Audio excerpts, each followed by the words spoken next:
Right, let's go ahead and quickly cover what we just got there. So we got an extra 10,000 credits. We got the Boltor blueprint, which actually requires, so some weapons, now that we're actually ranking up here, you can see that it says I need at least to be Marshy rank 2. So I am Marshy rank 2. I can now start building that, and I will start building that, absolutely. The Boltors are not a bad little weapon to go ahead and use right there. 10% critical chance, 180 on the critical multiplier. A bit more of a puncture weapon than slash and impact, but it's not too bad. We'll definitely go ahead and train it up anyways. Again, Marshy is mastery, so we'll go and take it. Streamline, fast deflection, it's all right. Howl of the Kubro, which is great. So that's our first companion quest. Once awake as well, we will go ahead and get to a little bit later. 1,000 salvage and an incubator power core. Now, as you can go and see there, it says something about Kubros and Kavats as like a clone from birth to adolescence. My goodness, I struggle to say the words. You'll need quite a few of these at some point, but don't worry, we'll kind of teach you that when we get around to it with the whole Howl of the Kubro thing, okay? But it's trying to set you up for companions. So there we go. We have unlocked Mercury. Now, before we do go into do anything in Mercury, sorry, someone just told me my YouTube title still says episode 2. Can you just double check that it says episode 3 now? I think I just updated it. Thank you for that. So I'm trying to multitask right now. Right, anyways, let's go ahead and claim our Taxon. All right, so this is the first thing. So you got this as a reward for actually completing the Venus Junction. Sorry, going from Earth towards Venus, I think it was. So hopefully you should go and have the Taxon ready for you guys now. So we're gonna go over here. We're gonna pop Taxon in here, and we have got our first companion. Does he come with a weapon? He does come with a weapon as well. And again, weapons are also going to be worth their own Marshy rankings, so we do want to go ahead and train that up. Now, when it comes towards yes, we got a vacuum. When it I'm gonna take that and that off.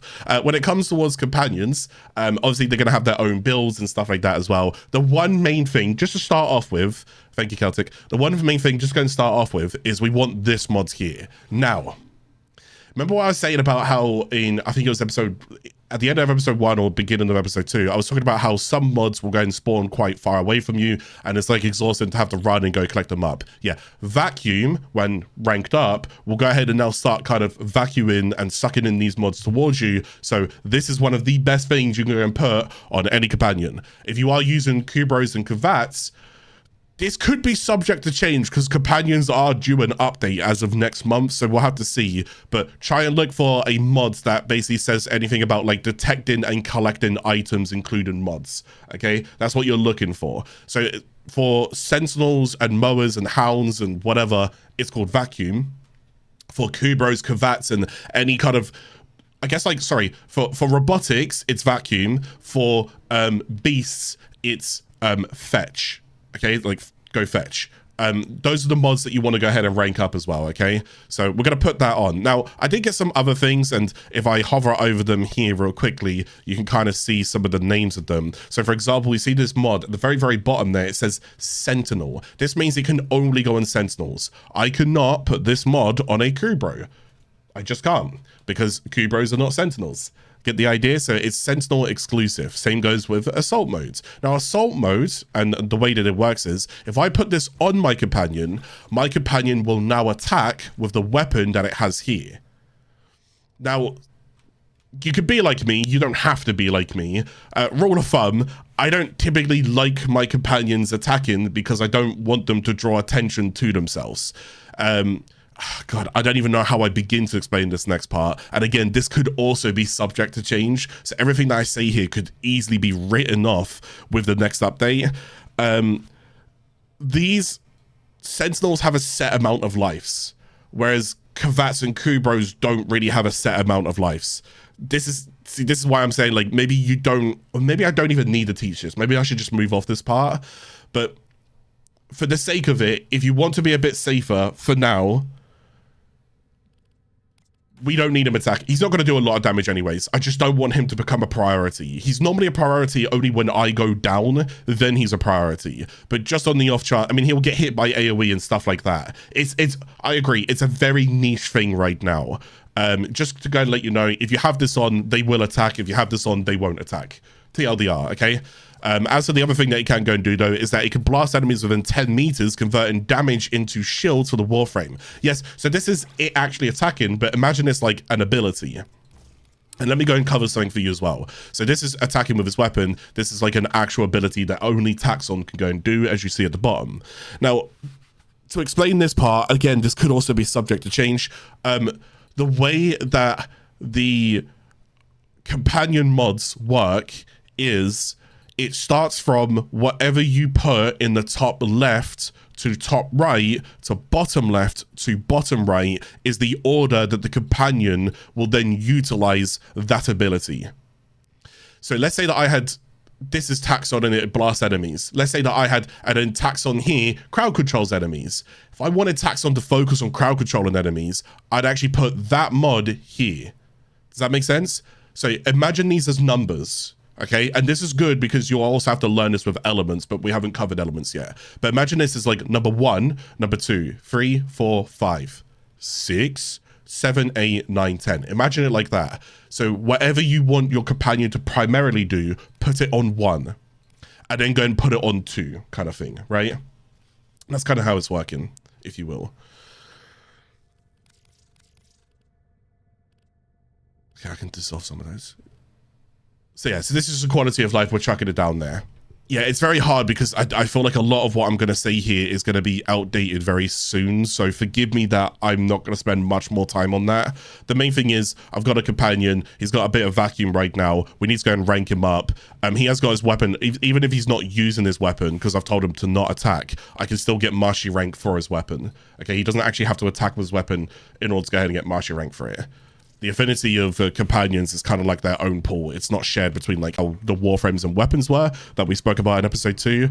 It's a whole can of worms. Anyways, let's go ahead and push through Mercury. So as we're about to start pushing through Mercury, what we want to go and do now is, I didn't actually explain this from the very beginning part of the game. I know this, but I guess I didn't explain this.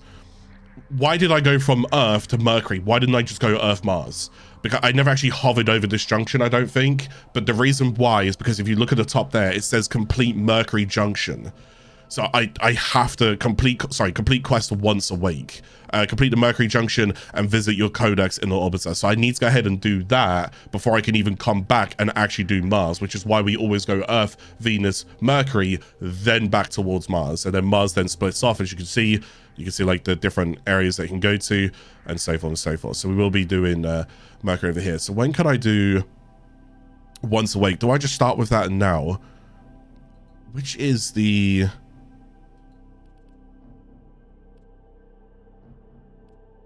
Oh, there's also relays. Oh, I never really explained a relay to you guys, did I? I feel like I'll explain a relay a little bit. Yeah, when I get to rank 3, I'll explain relays a little bit more, and I'll go more in depth with relays. Can I start this right now? I can. Yeah, let's go and start once a week quest then. Let's just go and get this out of the way. All right, let's begin. Yeah, okay, M Prime. Cool. Investigating the bioweapon. Cool. Yeah, this actually be a good way to kind of get in towards this right now. So we now have a companion. I'm no longer using Paris. We got a few upgrades. We're looking pretty good right now. We're looking pretty good. Also, I've been receiving quite a few positive comments and stuff about people who are enjoying the series. So for everyone who is enjoying it, thank you guys. I really do appreciate it. I hope you guys continue to enjoy it. And like I said, I'm going to try and continue to keep going a little bit further with the series this time round. These are the Infesteds. As you can see, they're very almost horde-like, if you will. So another new faction that we're just about to go ahead and meet now. One of the 3 main factions, along with. So I just need to go ahead and. My scans are not detecting any known biochemical agents. What are they doing down here? Is the door locked because of that? Yeah. Okay. So yeah, so these are one of the. Oh, wait, oh no, he's doing molecular. I just realized what he was doing.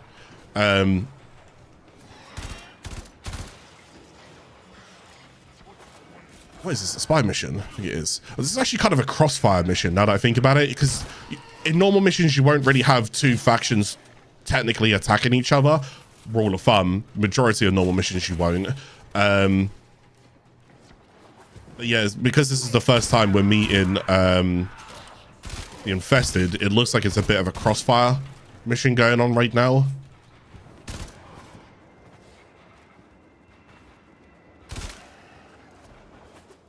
All right, let's just keep going.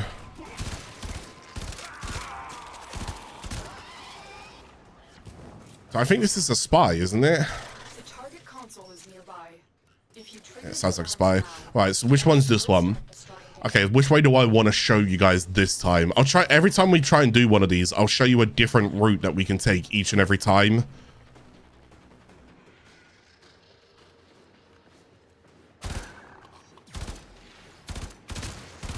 Stay focused. What did you drop? Oh, it's ferrite. Okay, let's go this way. Oh my god, that timing was tough. You need to retrieve that data before the data destruction is complete. I do need to return that data.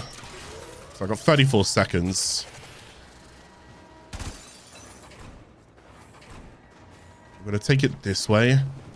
Like I said, if I can, every time that I come here, I'll go ahead and try and do it a different way each time. The spy missions always have different ways. So for example, I could have gone down here. But it's nice to go and show you like all of the different routes available. So this is a Mercury fragment. We're going to go ahead and get that scans. So I need 5. I can't count. Yeah, I need 5 of those.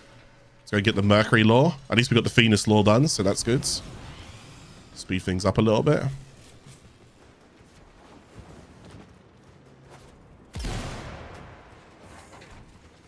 Oh, so you guys should know this one, right? I've actually taught this one before, and I'll show you again real quick. So normally on this one, as soon as you see this like opening there, and you can see it right there, you got 2 doors next to you. Normally, what you would be doing is going down here, okay? You'd be going down here and so forth. Let me just deal with this guy real quick. So you'd be going down here. You got to be careful, like the traps and so forth. Moving all the way down towards there. And then all the way down here. And then you'd be hacking this and whatever. So you can go that way. But just again, for clarity's sake, because the fastest way of doing this one is to come in here. You can jump on the console if you don't have enough height. Bullet jump straight up. And then look at these panes until you meet this pane with the wire going through it. You'll see that the glass is cracked like this, which means you could just drop inside and you could just hack straight away. It just saves you so much time. We're always looking for the quickest ways to go ahead and do these. Whereas if I had done this route down here, I'd have to hack this, wait for the elevator to come down, activate the elevator, go up here, then go around, and then hack it. Or, like I said, I mean, I could have gone down here and then jumped onto this bridge and then essentially break the sensor bar and then go in. So about 3 different ways to go and get in there. I don't know if there's another way. Oh, there's one underneath, no? No, I don't actually know if there is another way. I just mostly do the glass one at the top because it's the fastest one that I'm aware of. Unless there is another one. Stay focused. Yeah, it could all be subject to change. I mean, these tile sets might not look like this in a year. I don't know, you know? I honestly have no idea. Yeah, like they like revamping tile sets. So for all I know, everything that I'm showing right now could actually be out of date because DE's going to revamp a tile set. I don't think this tile set needs to be revamped right now. If there's any tile set and any planet that needs to be revamped next, I would say it would be... Oh, wait, I can do...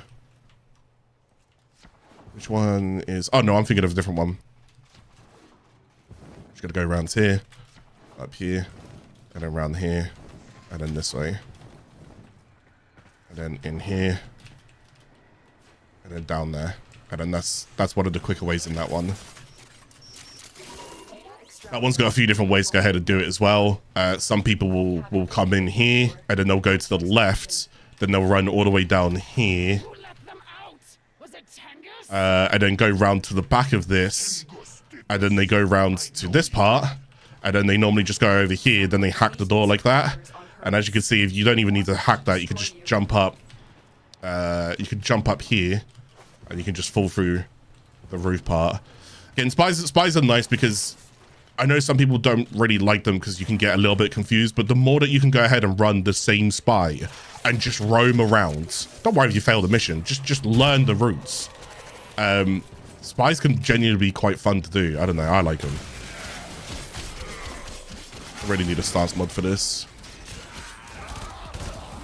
Ah, it's a blitz.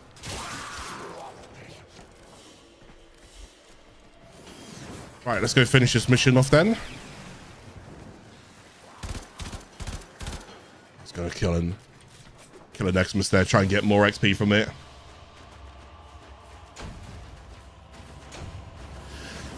Oh, so I do like this comment here, and I feel like this is a fair thing to go ahead and talk about ever so briefly, but somebody says that the thing that I get most out of the times when new players play Warframe is that the game is too big and they get overwhelmed with all of the things that you can do, and then they go and move on to the next game. And I really like that. I like that comment right there.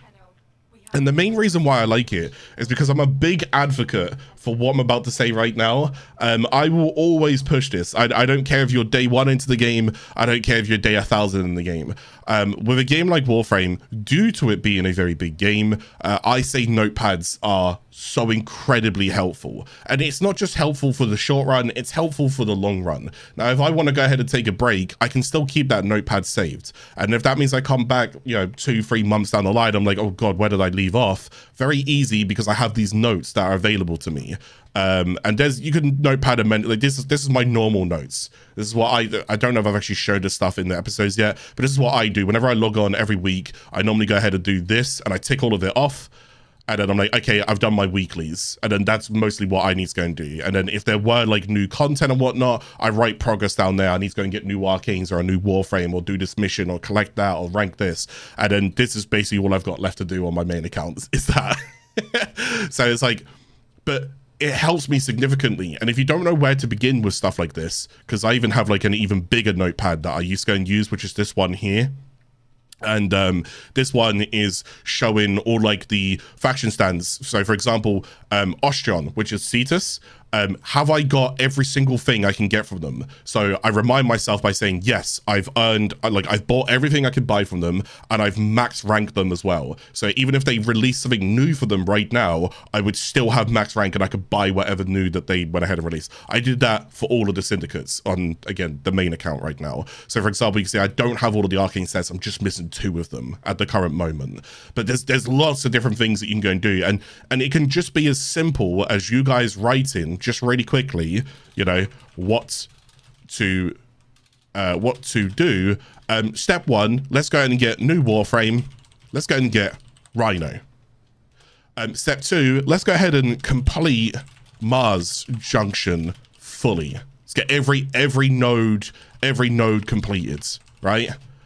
Then on this one, I'm gonna look into clan dojos is what I'm gonna do next as well. And then after that, I'm gonna slowly start opening relics and start earning my first prime weapon, you know.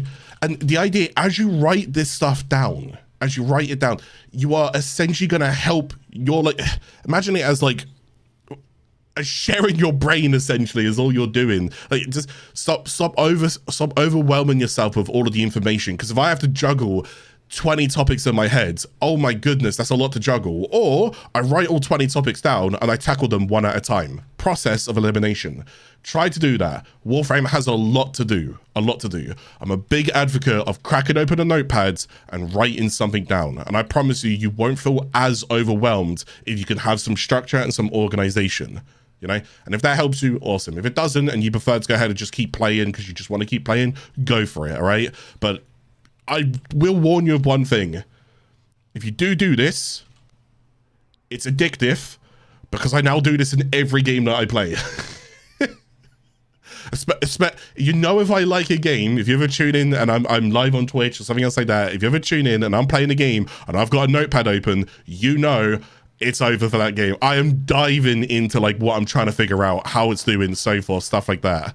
But no, it really does help you. I think notepads can alleviate a lot of that overwhelming feeling that you will go ahead and get if you just try and go off the top of your head every day, all day. It's like, just make things a little bit easier for yourself, you know? Take your time with it. Yeah, there's people in here saying they got spreadsheets full of like Warframe stuff. Oh yeah, absolutely. Oh, it's an Exterminate mission. What am I doing?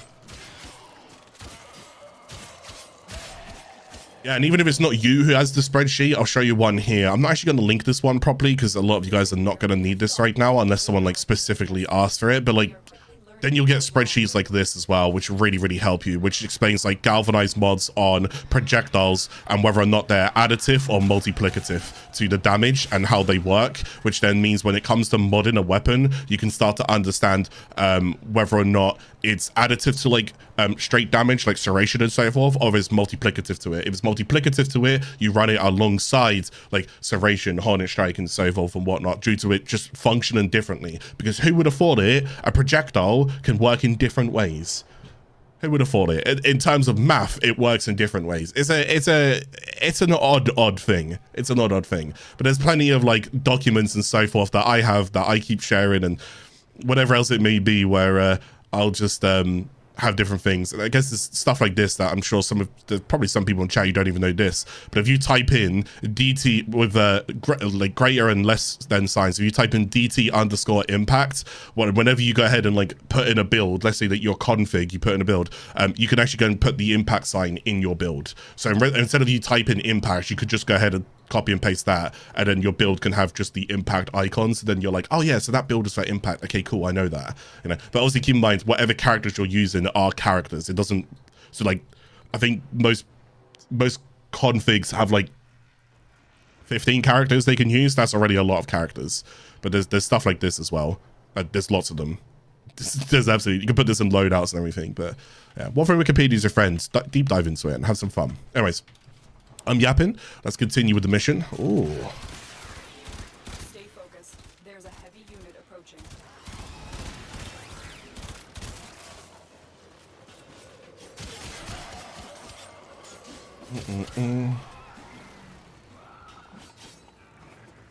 Oops.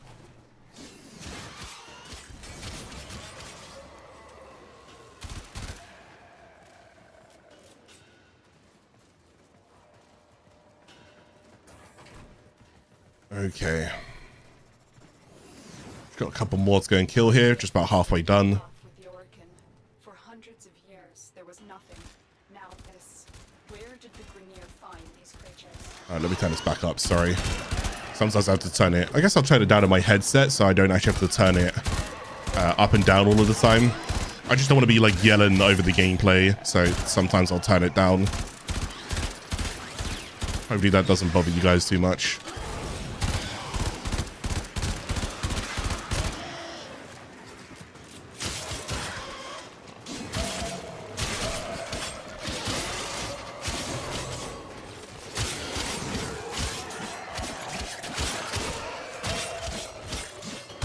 Almost done now. 4 more enemies.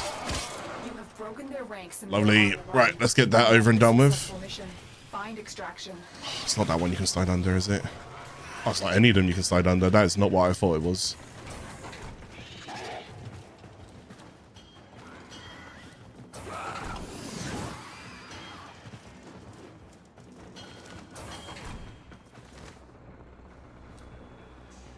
Oh, poly. Take the poly. Sometimes I'll skip these like, oh, that was a cheeky little find right there. Also, and I'm going to say this, but I'm going to say this like not with chess. I'm just going to say it. Whenever you're about to go and leave, like right at the very end part of the mission, have a little look around that room. You'll be surprised how many times you'll find like a sculpture or a star or a fragment or a frame fighter fragment or something, and they always tend to put it like right at the very end. Not always. That's why I shouldn't really say that with my chest, but never be afraid to kind of just have a little look, because the amount of times I found a fragment or I found a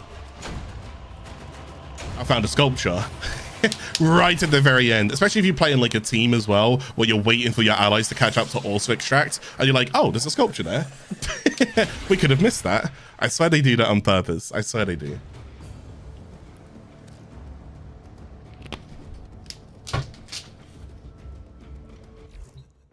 Right, one more inbox. She gave me a molten impact. Oh, one of Dr. Tengus's reports. Dr. Tengus is a Grenier scientist, if you will. He's kind of the reason why Vahek kind of looks like Vahek. He's not the main reason why Vahek looks like Vahek, but he's part of the reason why Vahek looks like Vahek. Somebody pushed him. We are going to attempt to use a cascade bomb. Right, so I've just got to go ahead and do a defense mission. Lovely jubbly. We'll just do 5 waves here, unless. So majority of like defense missions will just be 5 waves, but sometimes if you do, yeah, there you go, 8 waves. Sometimes if you do like quests or particular events and so forth, it's normally more than 8 waves. They'll try and ask for like 10 or something else like that. So otherwise, normally it would just be 5 waves. But always pay attention to what it's asking from you.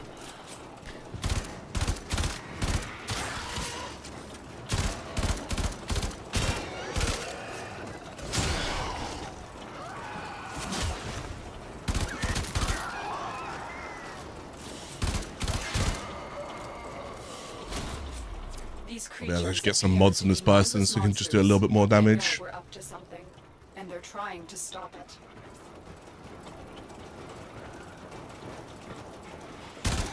If anybody's got any topics or anything they want to go and talk about during this segment, feel free to go for it. If there's something that you'd like me to talk about or want me to explain, or if you're new to the game and you don't understand something, so long as I don't have to like completely go out of my way to show it, then I'm always happy to talk about things or some advice or whatever you guys want. Just because I've got to be here for another 7 waves. There's not much else to really talk about with what's happening.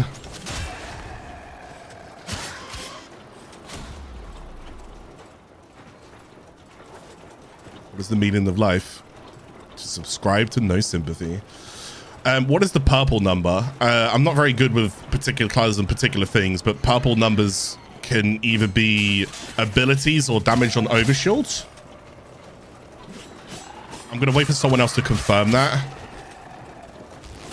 Like that. I don't know if that's purple or blue though. I am color deficient, so forgive me.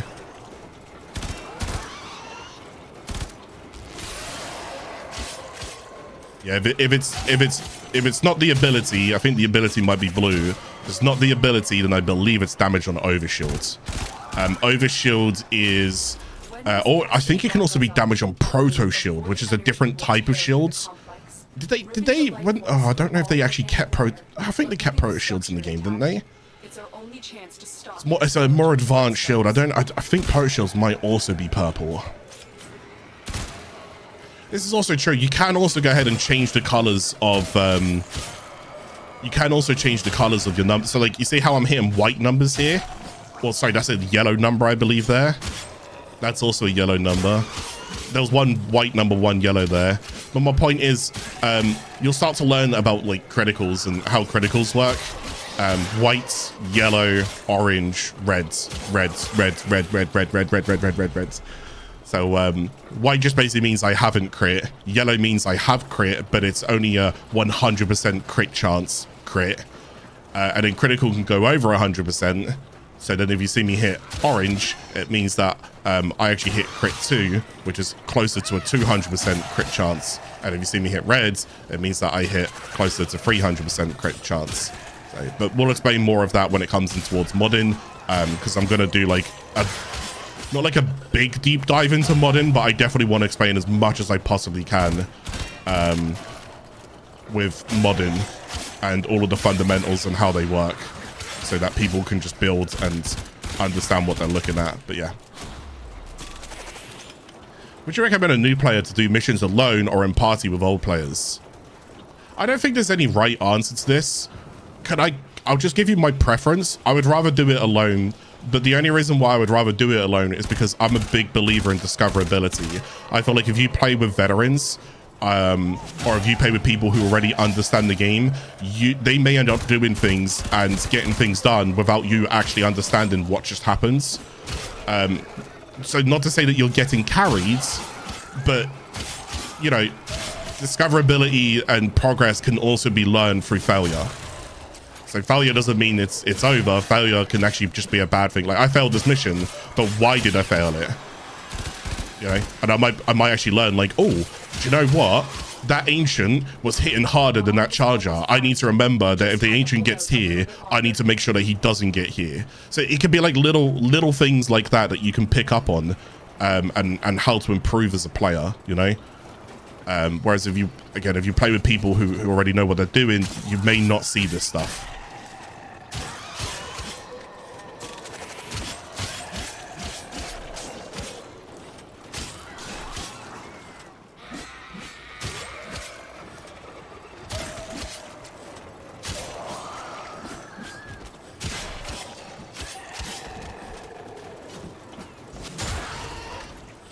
Really glad that ground slamming actually does damage now.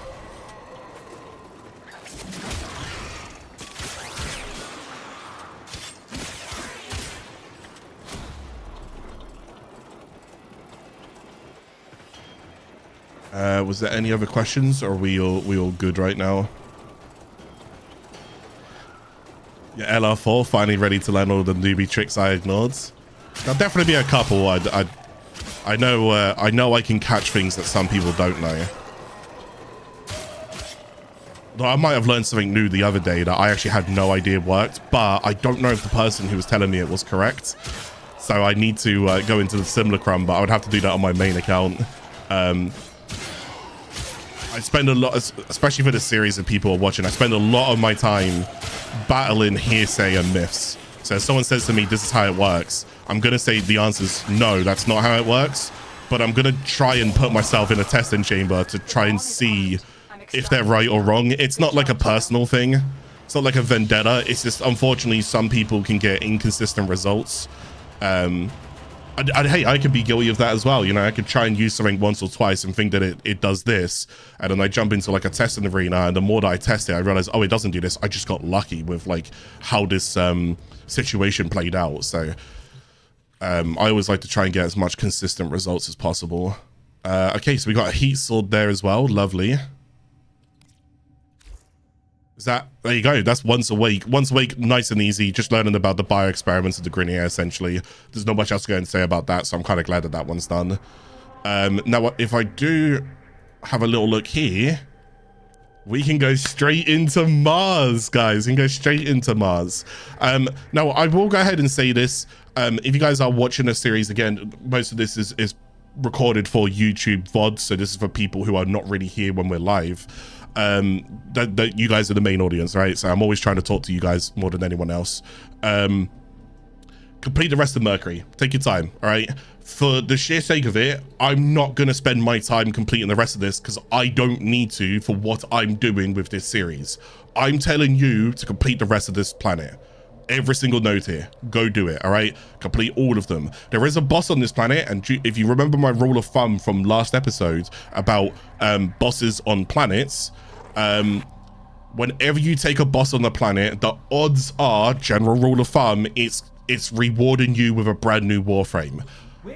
Rule of thumb gets broken here. Mercury doesn't reward you with a brand new Warframe when you fight Thor. He's the boss of this planet. Orders, can you... Less yapping, all right? I'm yapping. Could only be one yapper, Orders, all right? So I can't remember where the boss is. Somewhere on this side, I think it is for. Is it Odin? Tell us, it's one of them. I think actually. Oh no, they've actually changed this because you used to have to do Suse or whatever it's called. This one here, because that's a survival, I believe. But they've changed that you don't have to do that anymore. Wow, I think you can go back to my 2023 playthrough and you will see that you do actually have to do that mission, but they've removed it now, so you don't have to do that mission.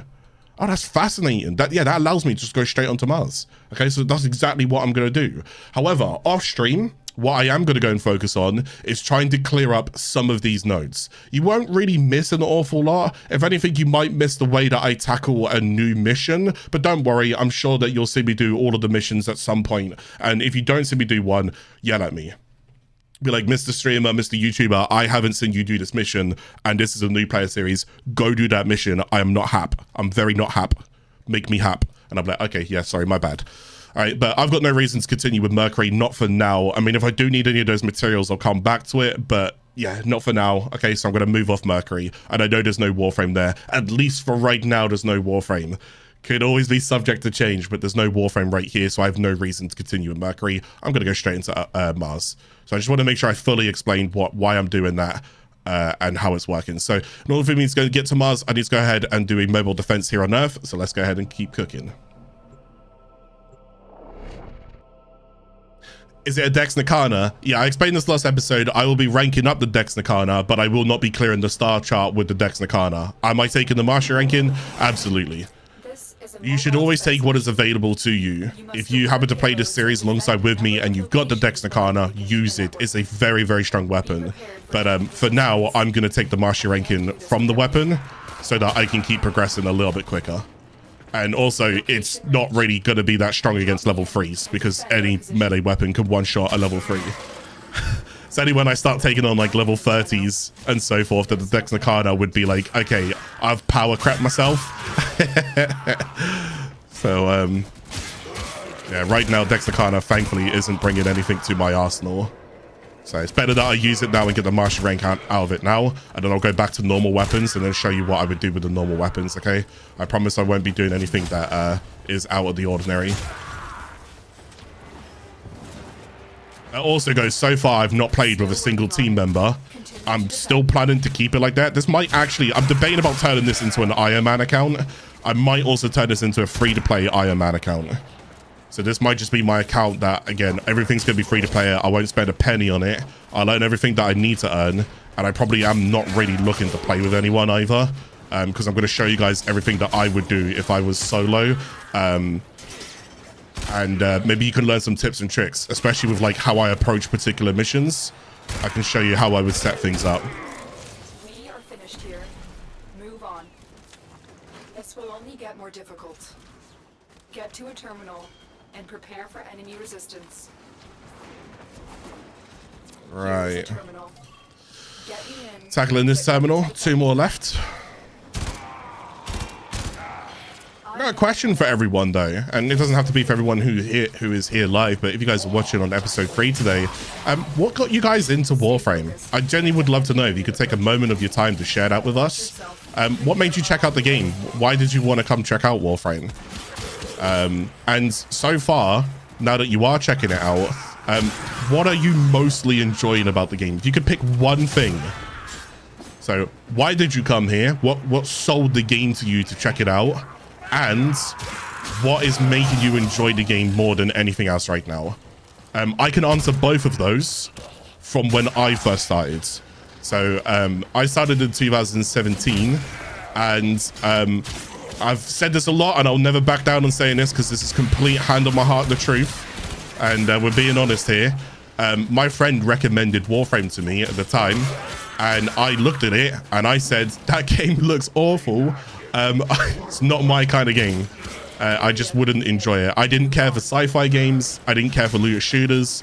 I came from PvP backgrounds. I came from Counter-Strike, League of Legends, Call of Duty. I came from a very, very big PvP background. So when I finally did check out Warframe for the very first time, I started streaming it. And the Warframe community, at that time, like the directory, on Twitch, there was only about like maybe 20 streamers live every day, if that. So that's not a lot. If you click on it now, there's about, I don't even know, 300 channels that are live every day now for Warframe.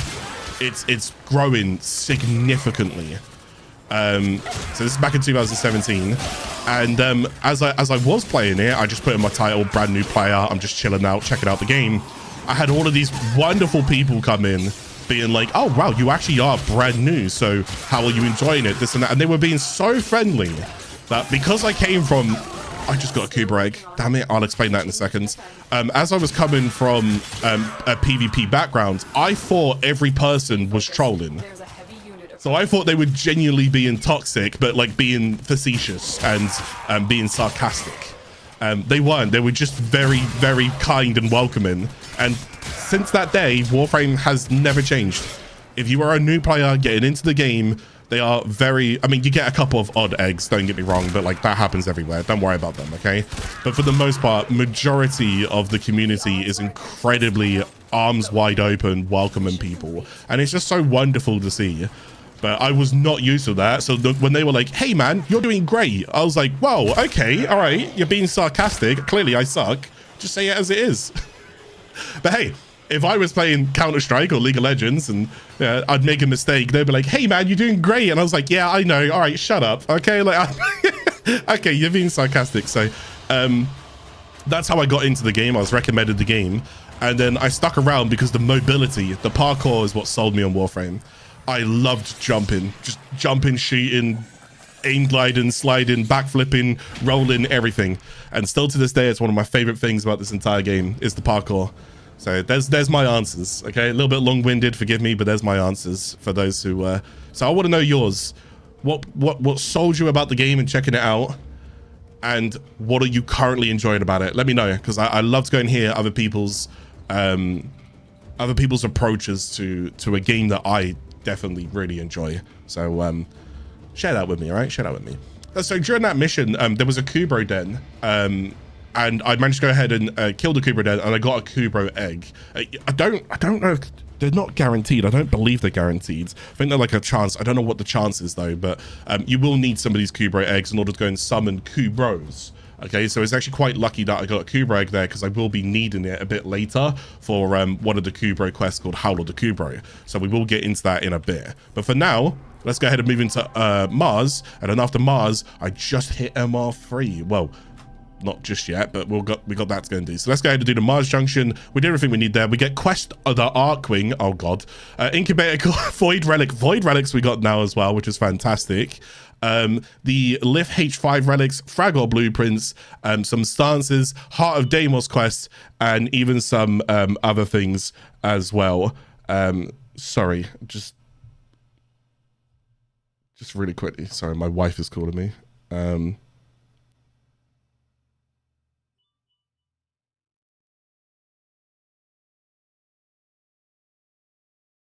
I will call her back.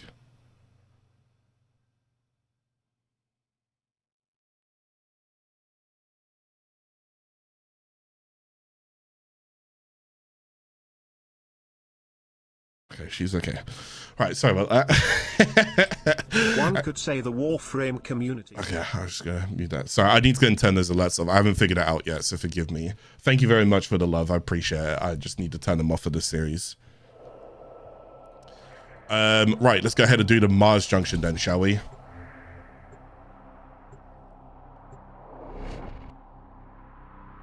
Is Mirage a powerful Warframe? Yes, Mirage is very offensively powerful. Defensively, she's not that great. Utility, not really that great. Offensively, she's good in 3 completely different areas, which is really cool to see. Right, let's go ahead and do this.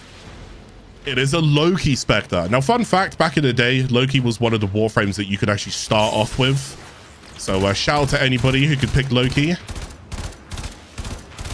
But nowadays, you won't be starting with him. Wow, look at that. I was gonna say, I'm just gonna leave him. The electric proc was doing so much damage that I think I just let him die to dot. Wow, that electric did so much damage.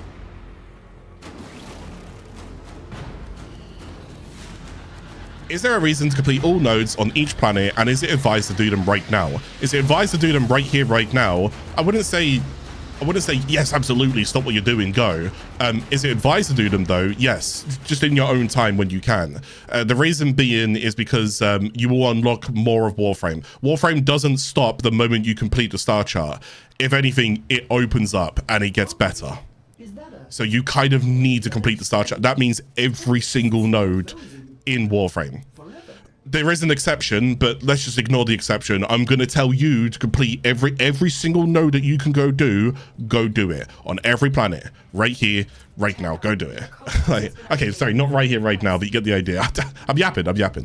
Right, okay, so we got a couple of things there. So we did go and get a new relic. We're going to go ahead and start talking about relics in a second, because we just got the Void Relic segment. Fragile, I was about to say Fragile Prime. Fragile Blueprint. We need Gallium, which is great because Mars gives us Gallium, so we should go ahead and get a new melee weapon crafting soon.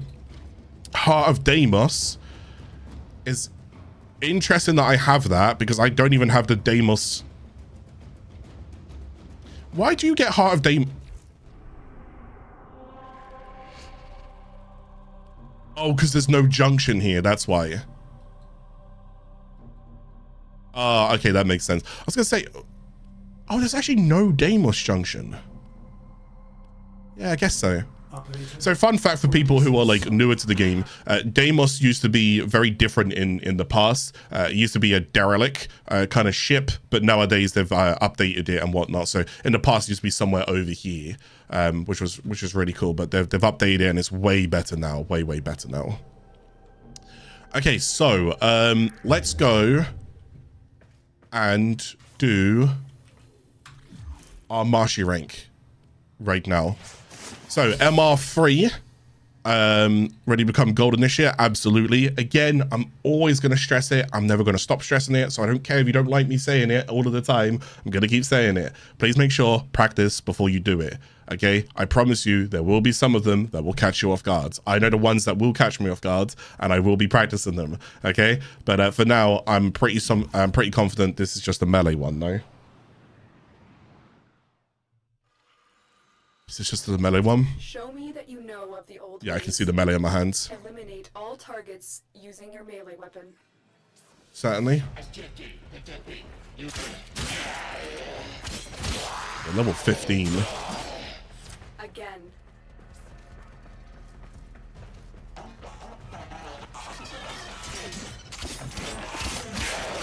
So just whenever you do these like Marshy rank tests as well, always try and make sure you just bring like your strongest weapons. You know, bring whatever you whatever you can, whatever is your strongest weapon. So if you've got something that's forward and whatnot, or if you've got something that currently has more of a put-in build or is higher leveled, then bring that. Try not to bring new weapons here. Okay, cool. So that's that done. And we are officially MR3, which means This test is now complete. I'm gonna have to explain Syndicates.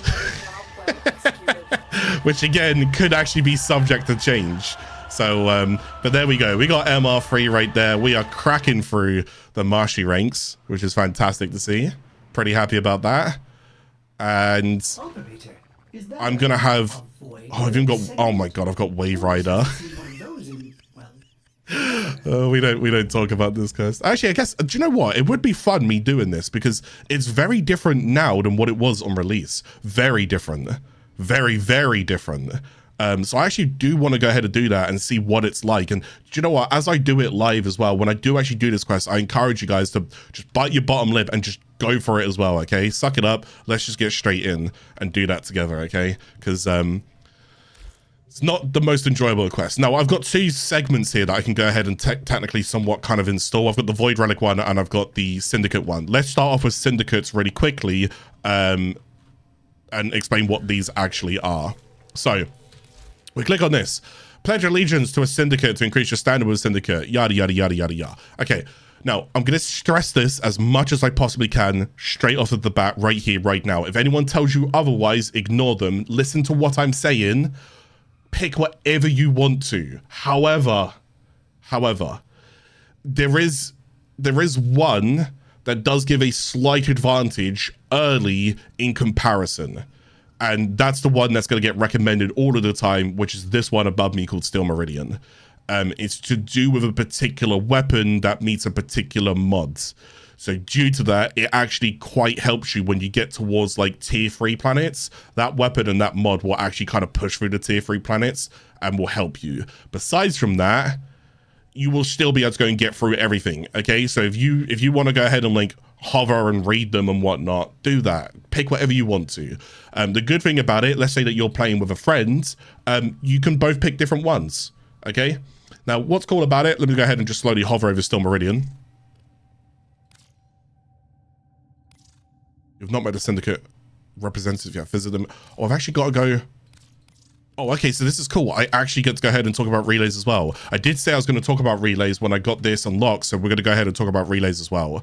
Oh, okay. I can see it here. Oh, this is the screen I was looking for. I wasn't looking for the previous screen. Okay. So basically I can just click back here. Let's not pledge to any of them.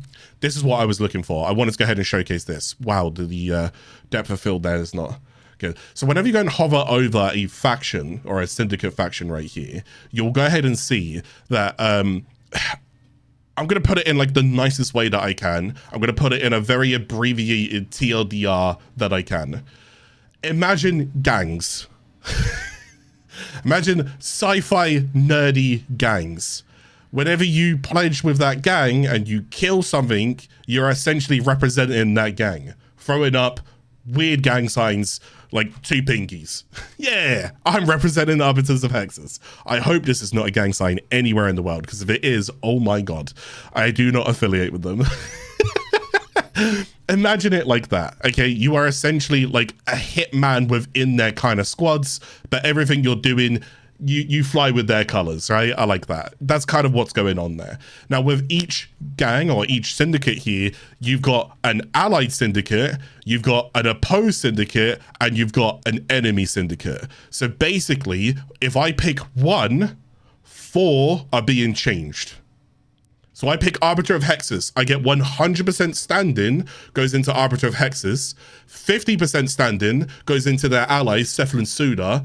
50% decreased stand-in goes into Parent Sequence. 100% opposite stand-in goes into Red Veil. Whichever one you pick, you are juggling 4. I believe it's always 4 on all of them. And that's just kind of how it works.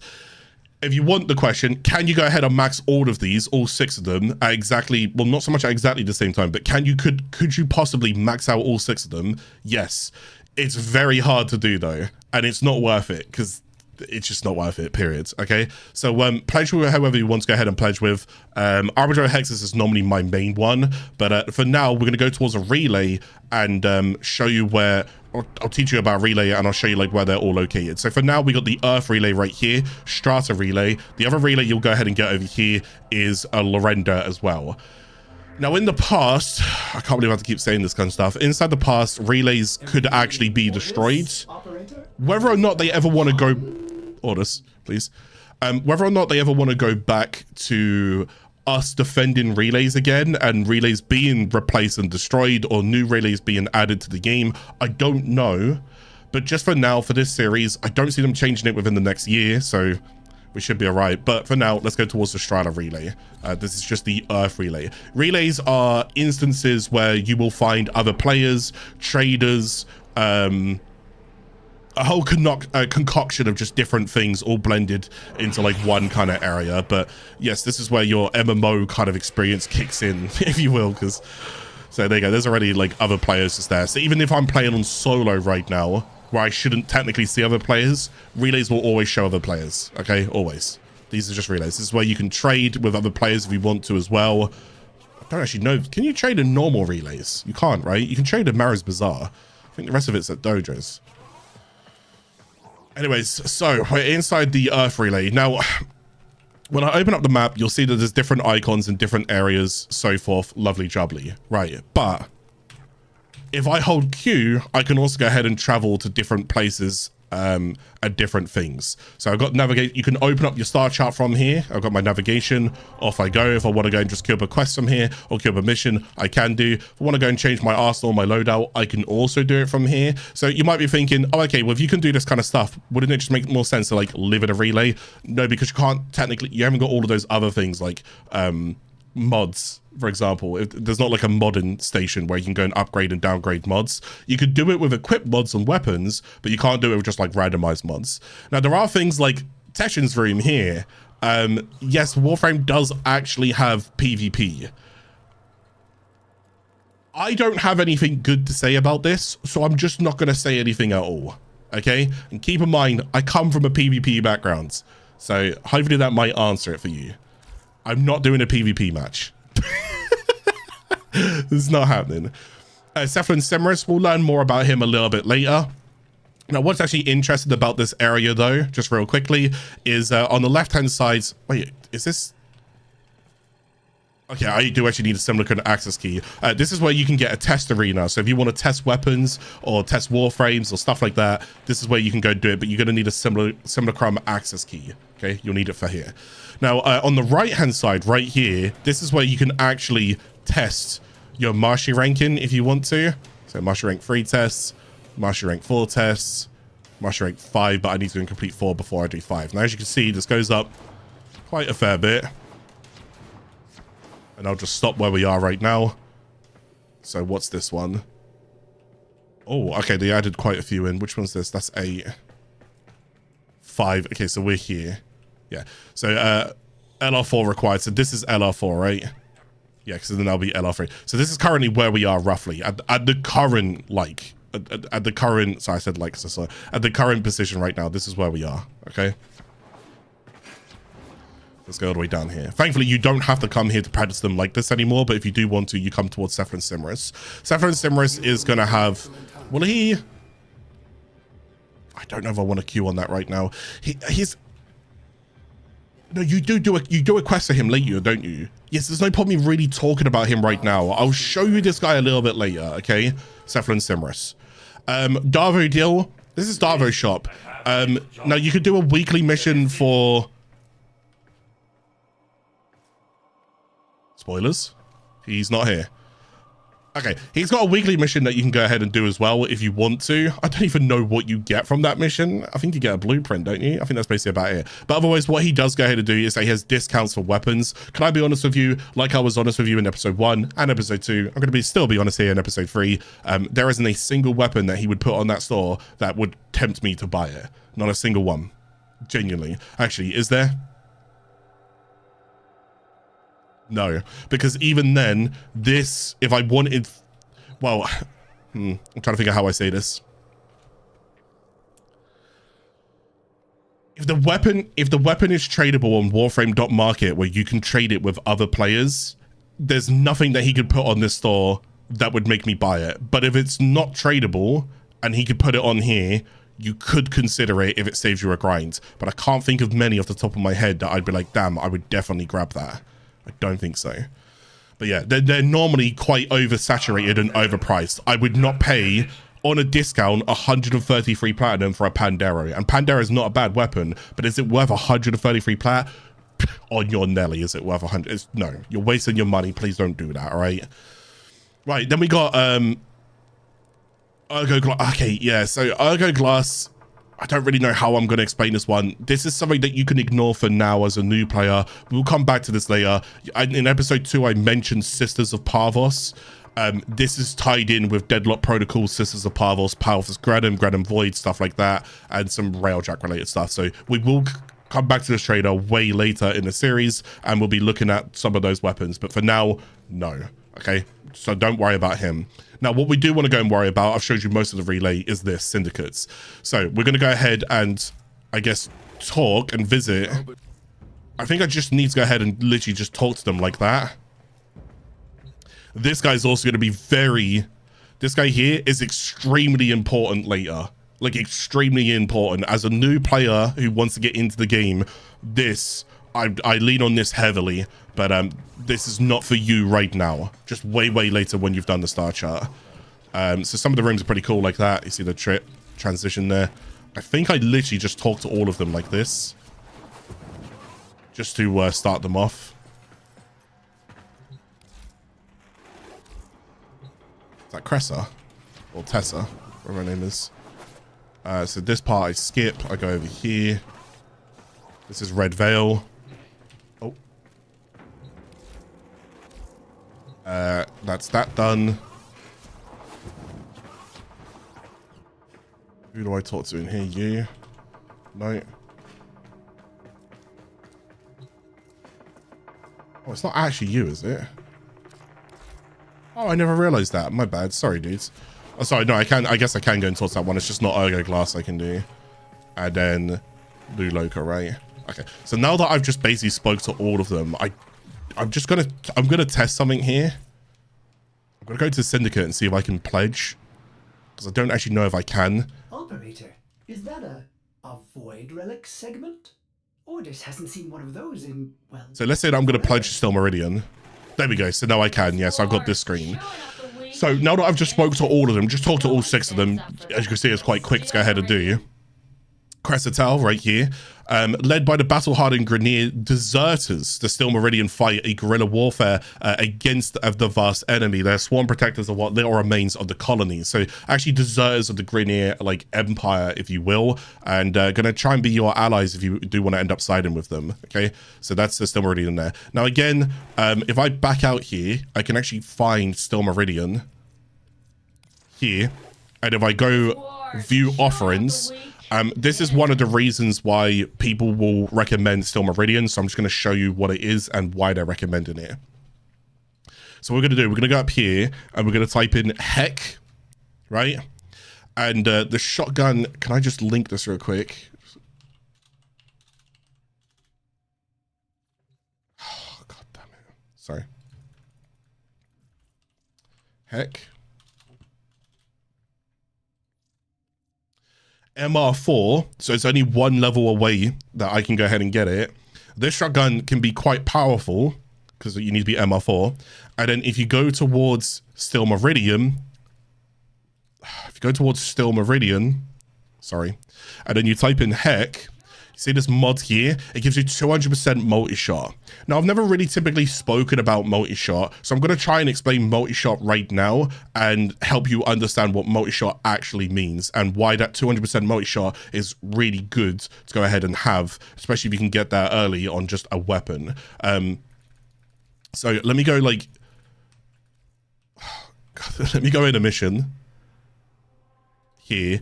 And I'm just going to quickly shoot a couple times and I'm just going to kind of show you multi-shot as a whole. I don't actually have any multi-shot mods right now, but I'm just going to explain like what multi-shot would go ahead and do. And whilst I'm loading into this, I'm going to go and get split chamber up on my second screen.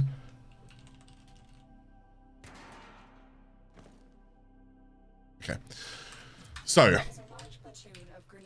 this pistol right here, when I shoot a pistol, it shoots one bullet and it costs me 1 ammo. Remember that.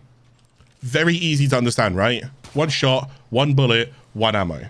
Now, maybe I should put lethal torrent here, but let's say that I was going to use, this is for rifles, so forgive me. Maybe I'll go ahead and put, here you go. So this one right here is 120% multi-shot. How would that now work? If I have that mod and I put that mod on my secondary weapon, when I now shoot 1 bullet, I'm guaranteed an extra bullet for free. It only costs me 1 ammo, but there is a 20% chance that I will now shoot 3 bullets. Does that make sense? So if 100% is the base, right?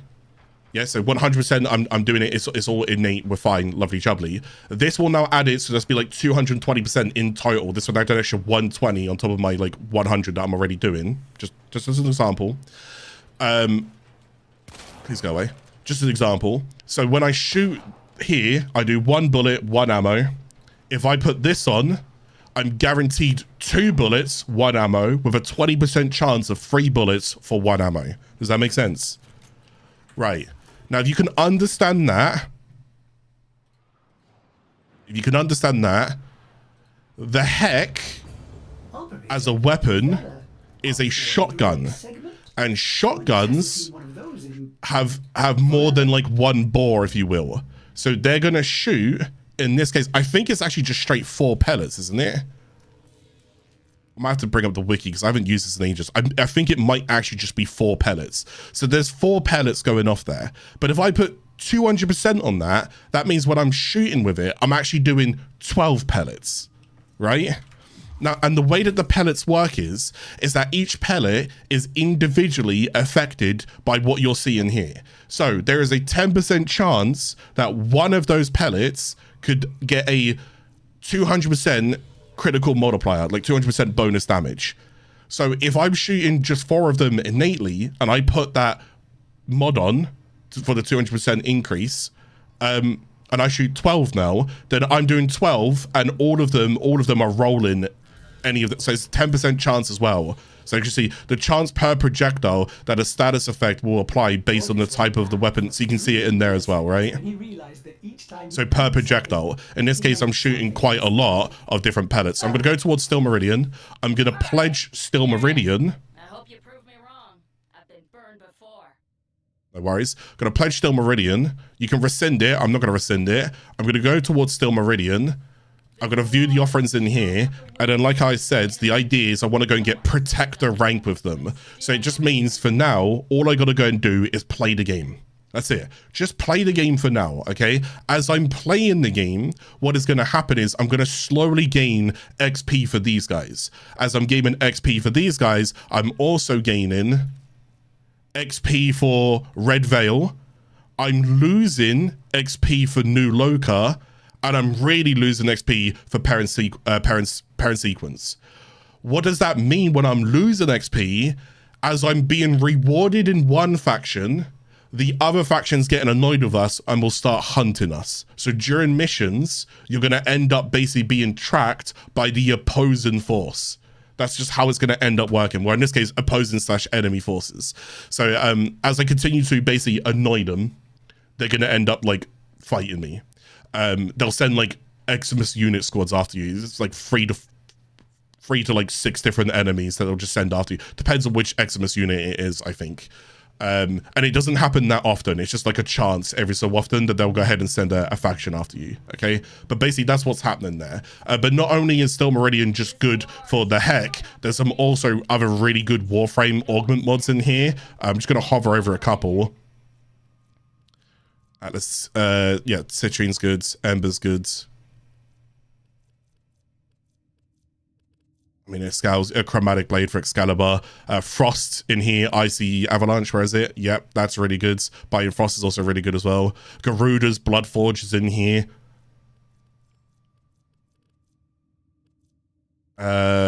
Cora is in here as well. Pilfering Strangledome, because we will be getting to this later. She will be a Warframe that I do want. Kalervo is in here as well. Wrath of Yuko. Mesa is also in here. Really good frame so far. Nijar with his Divine Retribution is also in here as well.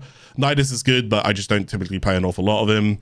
Nova's also in here as well. Escape Velocity, Molecular Fission.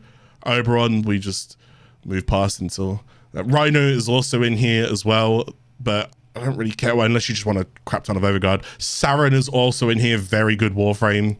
Varun is also in here, and Zaku. They got some very good Warframes lined up in there, so the augments you can get for them is looking pretty tasty. Another reason why going for Still Meridian can reward you in the long run, okay? Now, whatever I want from other factions, let's just say, hey, I started with Mag. Yeah, or let's say you started with Volt and you want some Volt augments. I know I haven't really explained what an augment is yet, but I'll get to that. Let's say you want some Volt augments. You can just trade other players or like buy it off other players as well, okay? So sooner or later, you can end up just doing all 6 of them. It will just take you a long time, all right? You got to be ranking up with them, ranking down with them, so forth, so forth, so forth. And augments, just to give you a brief explanation of what an augment is, every Warframe has 4 abilities in this scenario here, as you kind of see here. An augment could essentially either add quality of life to an ability, or it could fully functionally change how the ability is played. Does that make sense? So augments are things that you'll end up putting in the builds somewhere in there, and then you'll be like, okay, I'm actually getting like, this ability is way better to use right now because of the augment. Some augments are good, very good, like literally game changers, making that frame go from like okay to oh my god, this frame is crazy good now. And other augments are like not worth the hassle, but you'll get to those. Right, I'm yapping quite a fair bit, but let's try and go ahead and get into relics. So relics, let's go ahead and install the segment. So relics, what are relics and what are void relics? So as we go ahead and look in here, be quiet, orders please. As we go ahead and look in here, you'll see all of these different types of relics. Yes, there's like in hundreds of them, all right? 626 different relics inside the game right now. Well, relics come inside different tiers, and the tiers are essentially based upon the Orokin Empire and different eras of the Orokin Empire. So you got the Lith era, which is an era of the Orokin Empire. You got the Mesa era, you got the Neo era, you got the Axii era. Now, although that sounds fancy and so forth, and we'll get to this last one in a moment, Requiem, although that sounds fancy, the reality of them is, what are these? The idea is that when you queue this up for a mission and you complete the mission, there is a chance in a 1 in 6 in here for you to go and get any of those. Orders, can you just go away so I can show like the chassis that's there, please? Thank you, Orders. So if I go and complete the mission, there is a chance I could get any of this, but there are odds. Okay, so there are odds here. You'll see that these are all common. Okay, these are uncommon, and this is rare. So as you can see, the chance of me actually getting these are way harder than the chance of me getting these. But we can change that. we can change that as we slowly go ahead and earn something called Void Traces.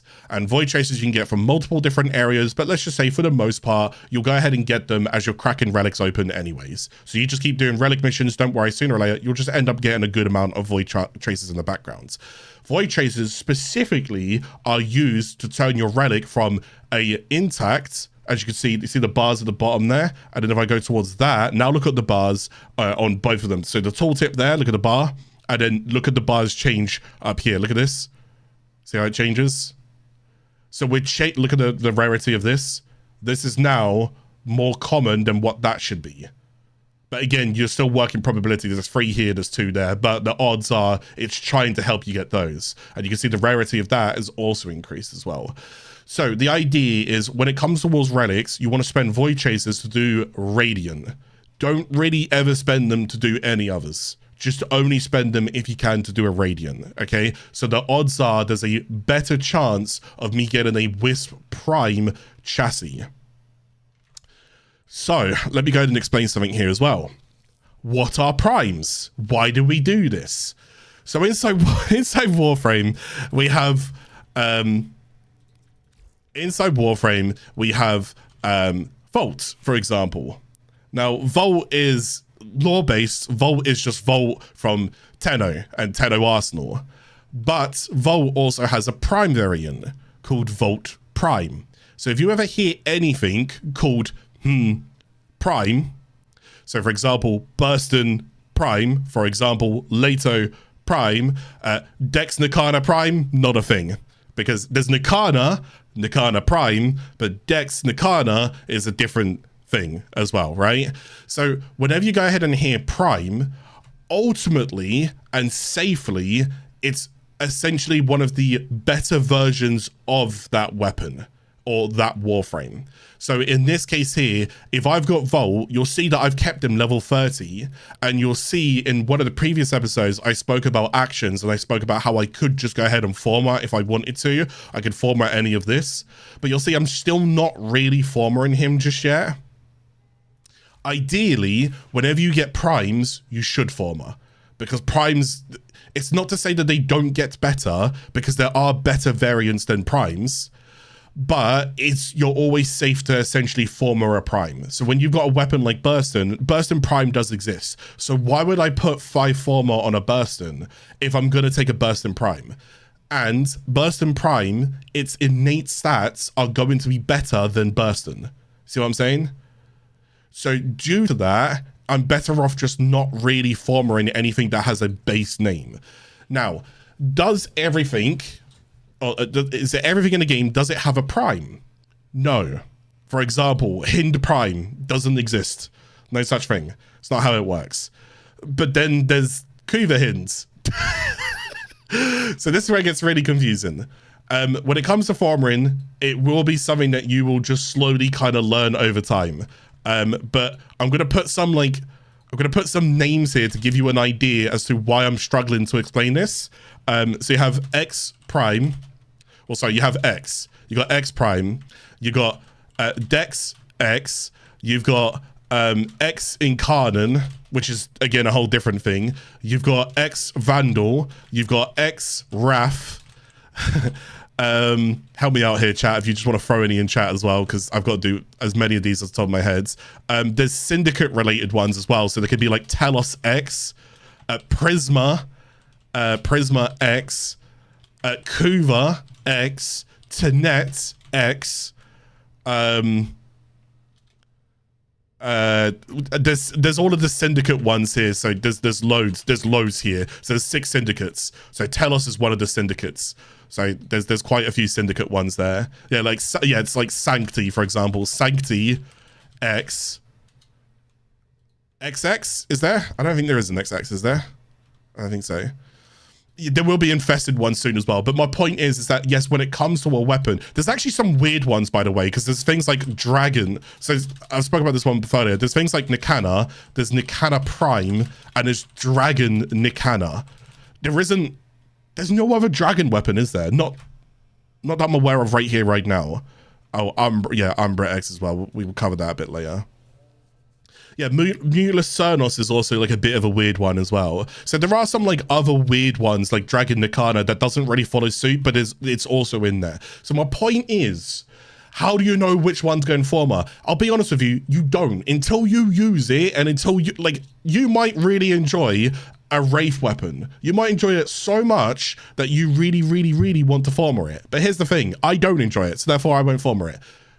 Who's right between me and you? Neither of us. You just enjoyed it. You wanted to former it. Go former it. Whatever you former in this game, just realize that if there is an upgrade for anything, that also goes with catalysts, reactors, polarities, anything. Whatever you invest into this weapon, just realize potentially, whether it not be today, maybe it not be tomorrow, at some point down the line, it's probably going to be better in some way, shape or form. Okay, it's probably going to be better. Okay, that doesn't apply for everything. There are things like if a new Warframe comes out now, can I type? Okay, cool. Jade is one of the most recent Warframes that came out. One sec.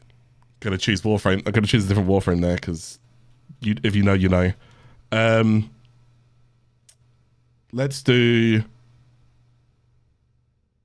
He's not that new though. But let's just do Clarke. He's not as new, but he's still relatively new, right? So let's go and do Dante's short. Let's go and do Clarke. So he's not that new, but he's still relatively new. But my point is, does Clarke have a prime right now? The answer is no, he does not have a prime. So therefore, could you former Clarke and put an entire build on him? Yes, because there is no better Clarke right now. And you're gonna have to wait until he gets his time to go ahead and get his prime. Basically, the way that they do primes in this game, subject to change, the way that they go ahead and do primes in this game is they go through release order. So from the very first Warframes to wherever we are now, we tend to get like 3 to 4 primes a year. But as you could imagine, that backlogs if we get also 3 to 4 new Warframes a year as well. So we're kind of like, is this fair to say, chat? We're kind of like 2 to 3 years behind on primes. I think it's like 2 to 3 years behind. So if a frame came out 2 to 3 years ago, the odds are it's probably going to get a prime soon. But if it came out this year, you're not getting a prime for like the next 2 to 3 years. There you go, okay? But if you do get a prime anything, and you can get primes from opening relics, if you want to former it and start making them better, you can go ahead and do it, okay? There's your TLDR. We will go ahead and open a relic, I guess, in a moment. I guess I could go and open a relic now, since we're on the topic of relics. And then, again, the idea today is to try and keep pushing through the star chart as much as I can. We definitely want to open up Deimos, Phobos, and Ceres if we can, so I need to push through Mars this episode. Also, I will go take this opportunity to say we are an hour and a half throughout the episodes. Please, guys, I like this. I'm really actually enjoying it. I'm actually surprised how much I'm enjoying this right now. If you could take the opportunity, even if you guys are on Twitch, if you can go over to YouTube, like the videos, please go and like them, share them with a friend, subscribe to my YouTube channel if you're not already as well. I do hope you guys are enjoying this series. I'm having an absolute blast doing it. And I hope that you're learning something new here and there, because that's the whole point about it, is to get you guys involved, okay? So let's go ahead and do a... Is that really the only... Okay, sure. We'll do we've not actually done an excavation on the series yet either, so we'll do an excavation as well. So we'll go ahead and cover that just in a second. But yeah, let's go ahead and do an excavation, and we're going to go ahead and do a lift relic. So this is the first time we're doing a relic, okay? So now... For what relic do you want to go and open? It's entirely up to you. You can target farm stuff. So for example, you know how we had Paris and we were using the Paris the bow? We can actually go and type in Paris up here. We can type in Paris Prime. And then we're just literally looking for what components we can find. So look, there's a Paris Prime lower limb there, and it's in commons, which is good. And then there's a Paris Prime upper limb. Okay, cool. And then what's in here? There's another lower limb, upper limb, so forth, so forth. Do we have any other... No, there's a blueprint there as well. So just in a couple of these relics, we can try and, oh, I need to go and get a B2 and a C2, a C4 and whatever. Now, for those still watching the series right now, you might be wondering, okay, where do I find these relics? Where do I target these relics? I have that answered on my Twitch, so you can always come over here because I have like commands for all of that stuff to help you guys out. But for the most part, if you ever need to use it, Warframe Wikipedia, these Tenotools, I think Tenotools might cover it. Warframe Wikipedia, if you just type in what you're after, you'll be able to go ahead and find it. I won't probably change this anytime soon, but my command on my Twitch channel, if you ever join my Twitch channel, is !Warframe Relics. And you could type this even if I'm not live. You could just type this command here, and if you're after a particular relic, you can see the bot will respond to you, and I'm just going to copy and paste it really quickly. The bot will say this. So for example, if you were after a lift relic, that's what you're after. You want to try and farm in the voids. There's a node called Hepit. It's this one here. It's really quick and you're guaranteed a lift relic. But the way that relics also work is that relics also rotate, okay? Which means that you won't always have access to, there was 600 relics inside the relic segment, right? There was 600 relics. Can we farm all 600 of those relics? No, not a chance. That's not how it works. Things get vaulted. So in order to go ahead and help particular things shine, and in order to go ahead, and again, it's a free-to-play game, so they gate related stuff and make things rotate. Right now, there's normally like, I don't know, this is a hypothetical, I can't remember off the top of my head. There might be like 8 to 10 different lift relics that are currently obtainable today. 8 to 10 of them, give or take.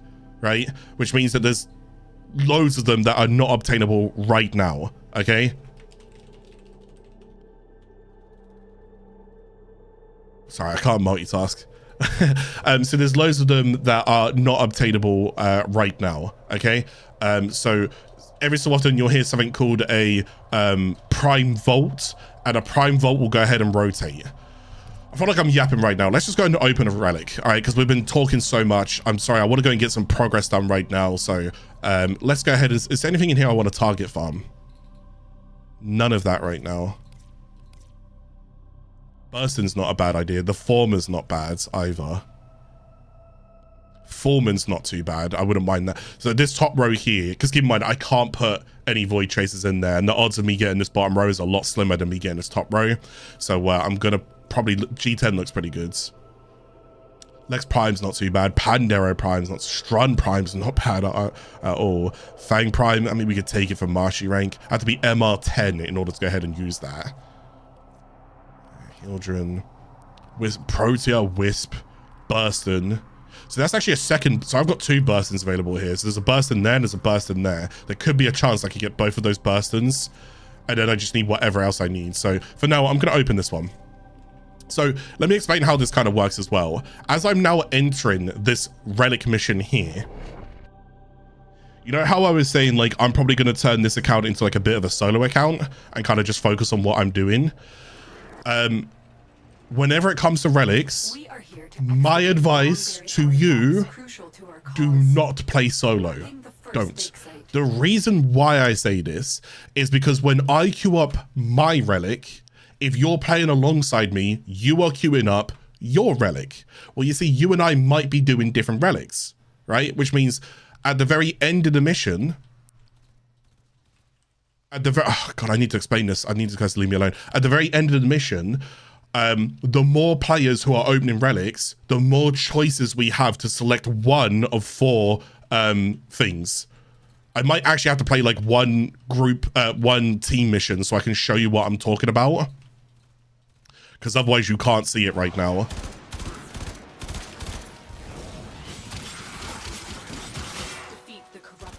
I was going to say, please don't drop a reactant, because I want to show you guys what reactants look like. Please drop one. Okay, I need these guys to drop one.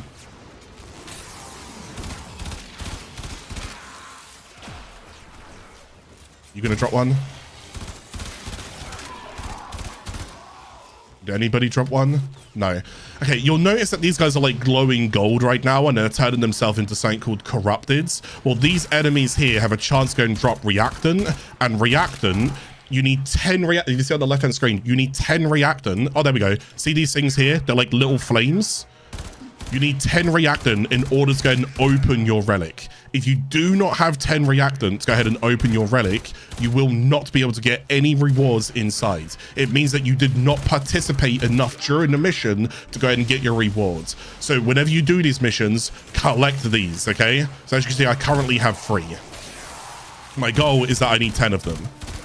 Okay, but as I'm doing 10, I also need to go and pick these up, and I need to go ahead and do the mission as well. Otherwise, I'm just sitting here doing this.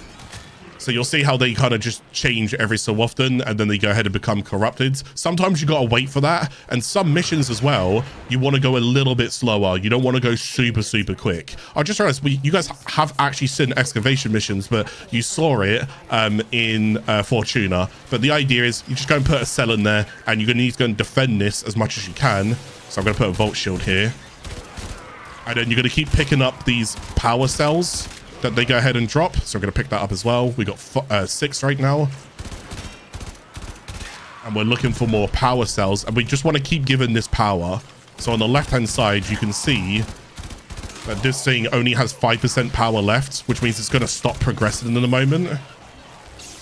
Put that there. I'm going to put that there. And then I'm going to run over here because I can see on the mini-map that there's there's a couple of these down here. We need these. So I'm going to grab that one. Got to be careful, though, because they are damaging it now, so I need to get back quick. Now, the good thing about excavation missions is that what happens if they destroy this? Is the mission over? No. In defense missions, if you lose the defense objective, the mission is over. You are kicked out of the mission, you fail. On excavation, if this blows up, you get whatever percentage it has remaining. Oh, sorry, whatever percentage it has already converted, and the percentage remaining you don't get.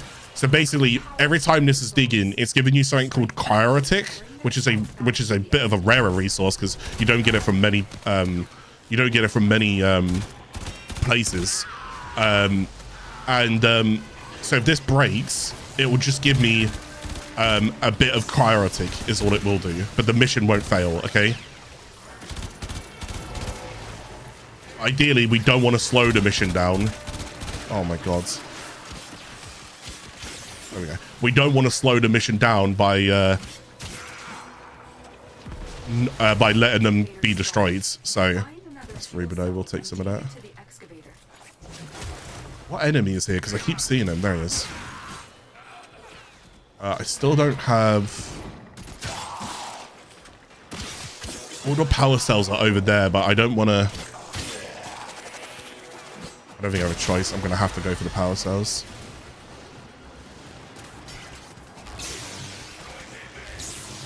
Oh, this is a nullifier. So I wanted to go and show you guys nullifiers. Okay, cool. I've unlocked my relic. Secondary weapon has increased damage and unlimited ammo. So I get a little buff right now when my secondary weapon is a lot stronger. So I can go ahead and use my secondary if I want to. I think I'm going to come back to nullifiers, but I was going to explain what you can go and do with them because there's 3 things you could do with a nullifier. You just saw me do one of the 3 things. I need a power cell, but none of these enemies have power cell. Oh, there's one.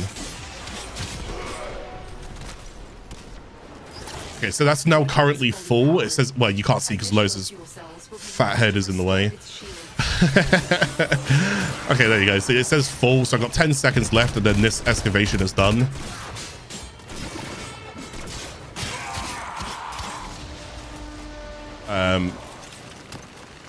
Okay, boom. And then if I now tab, you see I get 100 Rarity up there.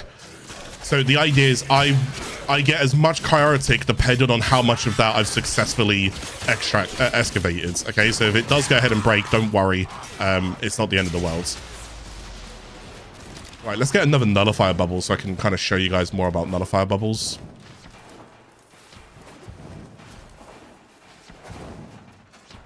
Sometimes power cells, I don't know if this is 100% confirmed, but sometimes power cells seem a little bit more scarce and a little bit more rare. And you're like, oh god, why is there no power cells like around whatsoever, it normally can be because you've killed a whole bunch of power cells and they're on the map somewhere, but like all the way at the beginning or something. So you might need to go back and go and get those power cells. Sometimes, not all of the time, by all means. Just if they do start to feel really scarce and you're like, okay, it feels like I'm not progressing, where are the cells? Someone might have just left a whole bunch of cells in like one area. I don't know if there's ever a cap on this or whatever. This could even just be a phenomenon, but conspiracy right now. Okay, so here's a nullifier. So nullifiers, if I go and put my speed boost on right now and I run through the nullifier, you'll see, well, I don't know if you can see in the bottom right, look at my abilities. I can't actually use abilities when I'm inside the nullifier. So as you can imagine, the nullifier is nullifying me, right? It stops you from using abilities, which means if you've got buffs on you and you walk through one of those bubbles, you will lose your buff, okay? Which is not good. So nullifiers are really frustrating. No one likes nullifiers. They're very anti-fun. So whenever you see a nullifier bubble, a nullifier unit, try and take them out and stop them from pushing over objectives and so forth. Now nullifiers as well, the unit inside the nullifier bubble, from the outside, when you try and shoot him, he's technically immune because, like if I show you here, I'm going to shoot him, but you see the bubble takes the damage. You see that? Now, every time I shoot the bubble, though, it gets lower and lower and lower and lower until the drone above his head disappears. Now, when the drone above his head disappears, it just means that he has to wait for a little bit and he can summon the drone back. So if I do this again, the drone's gone again. Now, that can be a little bit annoying because he's still getting the drone back. But if you shoot the drone itself and not the bubble,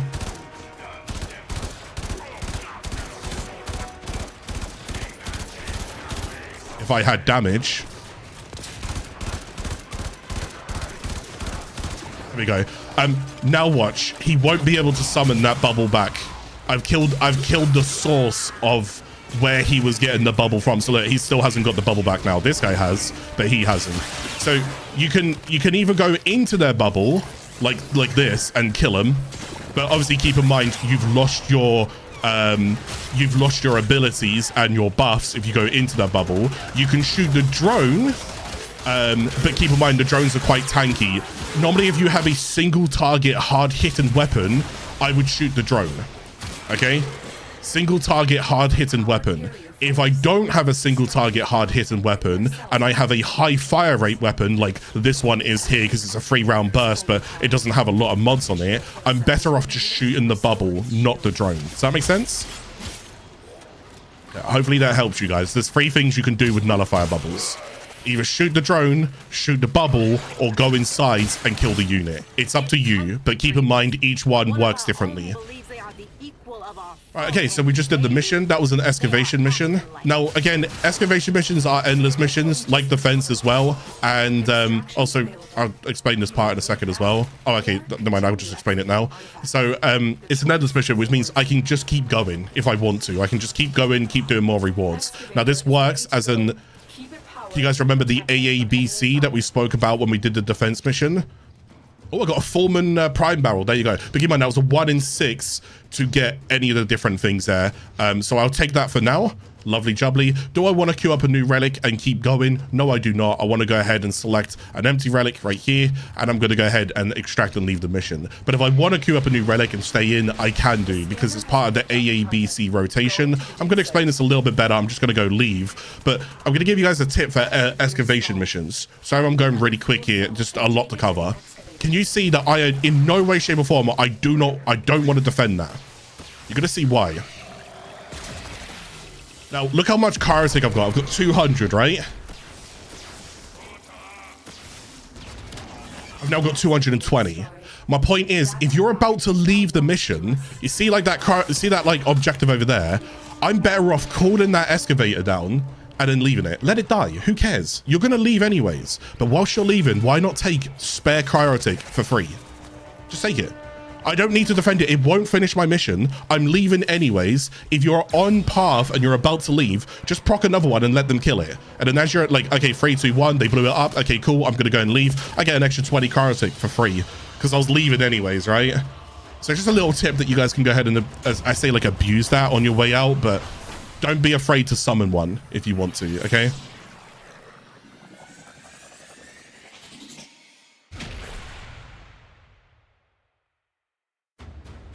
Yeah, so Chucky says here, he goes, correct me if I'm wrong, Clarke, but if your Warframe has an ability that they can drop on the ground, a nullifier bubble touches it, it will remove it. Yeah, this is actually very true as well. If you've got a zone-related ability and you put the ability on the ground and a nullifier bubble touches that ability, it will also get rid of that ability. Now, there are some weird exceptions here. For example, I'm going to take two case scenarios here. If you're newer to the game, I'm sorry, this will take you a little bit of time to learn, but if you can ever remember this is great for you. I'm going to take Cora and I'm going to take a Strangledome, and actually no, sorry, I'm going to take Limbo and I'm going to take his Cataclysm, and I'm going to take Vauban and I'm going to take his Bastille.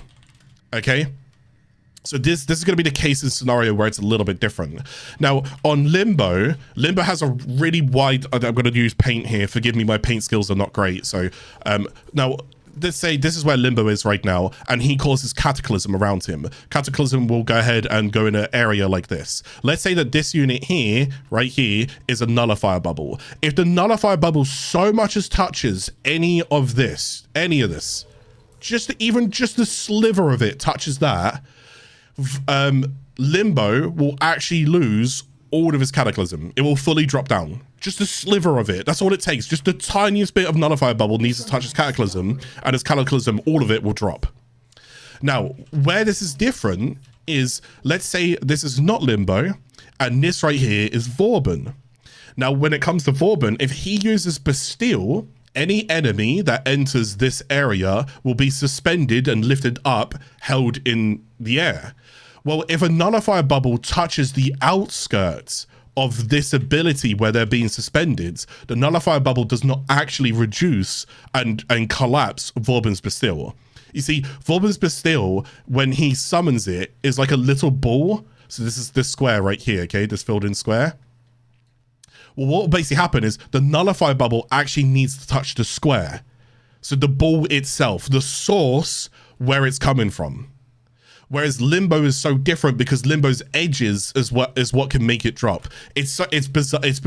It's bizarre, but if anybody didn't know that, you know it now. But this is a main reason why I always enjoyed using Vauban against the Corpus. Some people don't like using Vauban against the Corpus because they're like nullifiers. Yeah, sure. But like Limbo against the Corpus, no. Vauban against the Corpus, yes, because I will place my Bastille to suspend enemies, but I'll place it away from like choke points. So like you see how like there's a ramp here.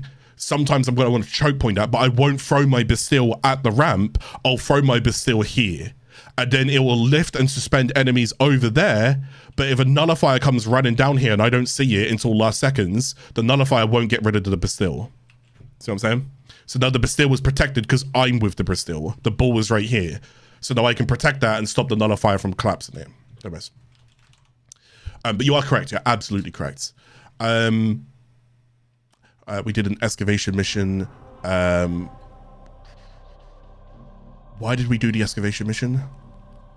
Oh, because I was doing relics, wasn't I? So I was showing you guys what relics were. And then I was going to talk about AABC, and then let's get back into gameplay because I feel like I've delivered a lot of information this one series. There's going to be a lot of timestamps this series.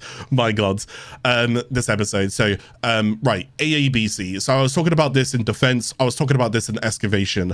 And when it comes towards it, I'm now going to go and show you a better example of what I'm talking about with an example.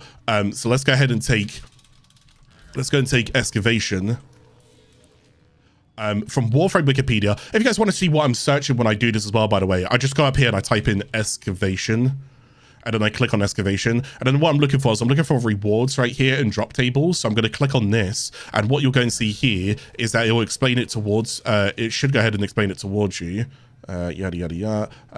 First rotation A, first, seconds, third, fourth. Yeah, so this works in an AABC format. So if you can go and see this part back here when I was talking about an AABC, the very first rotation, standard AABC drop rewards with the first and second excavations drop an A, third B, fourth, C, which repeats indefinitely. So the way that this works is when I capture, in this case, I think it was like 2 excavators. You need 2 excavators. 2 excavators equals 1 rotation. One rotation equals, in this case, A, right? So then 2 rotations equal A. 3 rotations equal B. 4 rotations equal C. 5 rotations equal A. So forth. Get the idea? This is why I say to you guys, what you will slowly start to learn as a newer player when you're joining Warframe is there's efficiency versus rewards. And currently, as of right now, maybe subject to change because Warframe's been cooking a lot lately. As of right now, the way that the rewards would essentially work inside things like survival, inside things like defense, inside things like excavation, is if you are specifically target farming a rotation C rewards, because normally C rewards, if I scroll down here, normally give you the better things. So look what A gives me. It gives me Endo, and it gives me 2,000 credits. Now, this is on a tier 1 planet. I'll try and briefly explain this as well. Tier 1 planets, tier 2 planets, and tier 3 planets are split. It doesn't actually show you here what is a tier 1 planet and what is a tier 2 planet. Sometimes the rule of thumb could be like, if you hover over a mission node and the enemy starts with like level 20, then it's a tier 2 planet. Sure, yeah, not quite, but that also kind of works. I think it might work actually. But anyways, tier 1 planets is everything up until Ceres. Tier 2 planets is everything up to, I think, either Uranus or Neptune.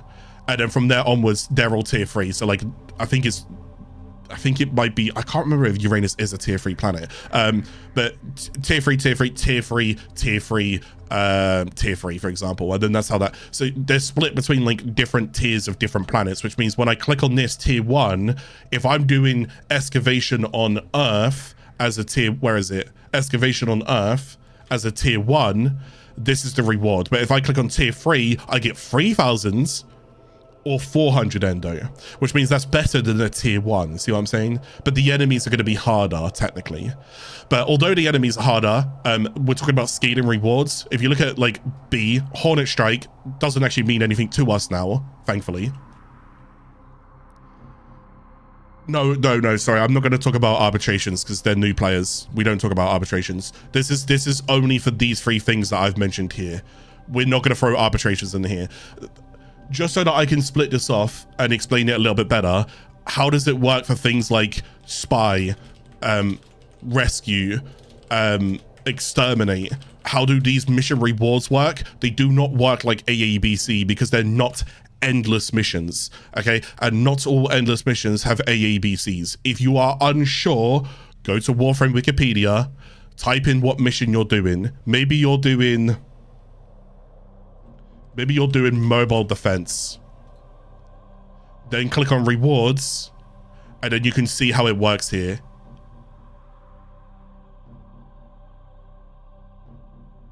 Wait. I think that's right. Why does it say... Oh, okay.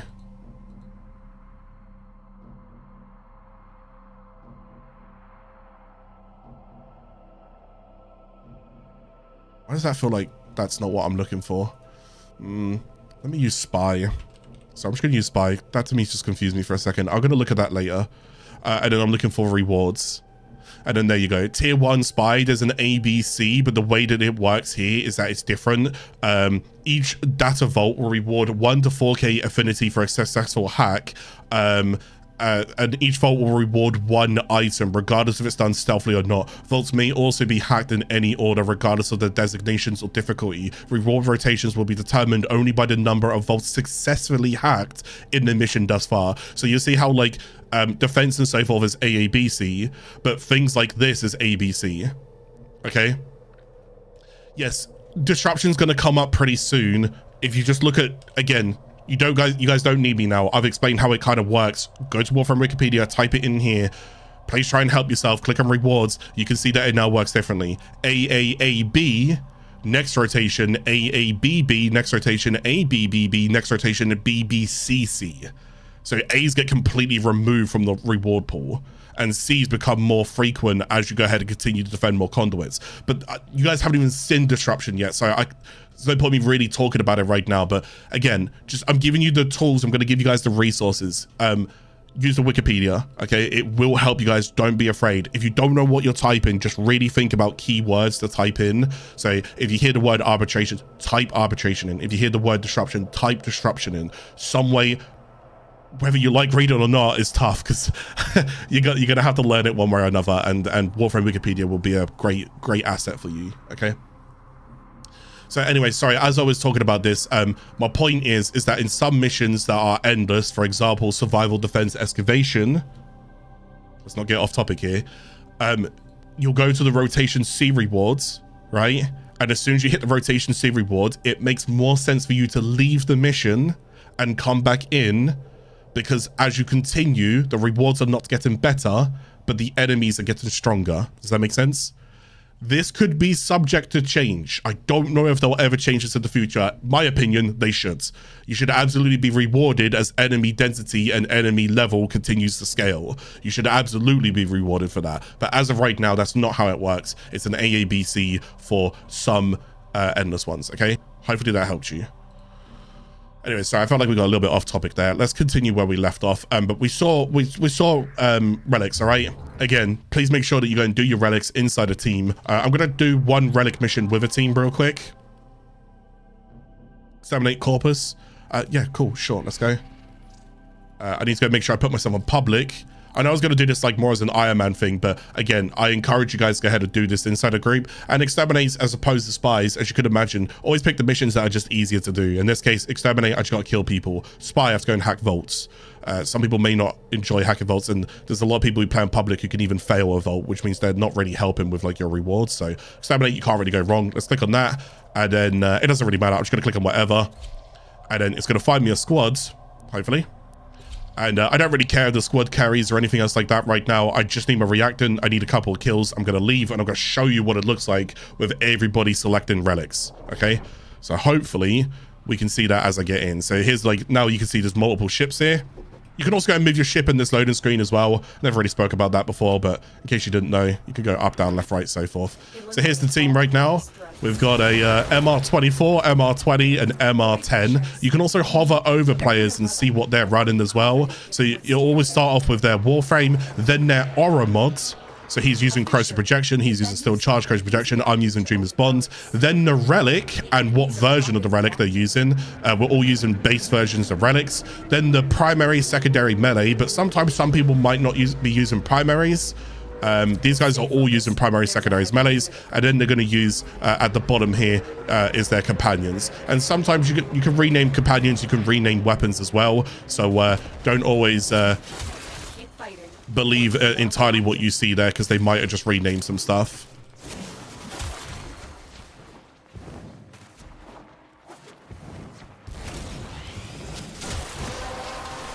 Right, so the relics already popped open. Again, the benefit of just playing with a squad right there. Finish your mission and we'll take a look inside. So we need to eliminate all targets. These guys will kill way quicker than what I will. So it's unfortunate, because although I can try and keep up with their pace, I can't keep up with their kill efficiency. So their KPM is just naturally going to be way higher than mine. It is what it is. They don't need to go that way. There's only going to be one enemy that way. I'm going to look for the right way if I can. It's not this way. It could be this way. It's not this way. Wait, is it really that way? Is this entire area Jabay? Oh my god, it is. It's extended. Wow. It even led us to a dead end straight off of the bat. No, because this guy's coming back. No, they're all coming back. There we go. It's this way.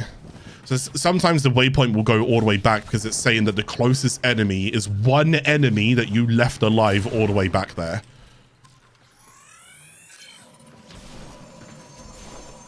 Dojo found. Very nice.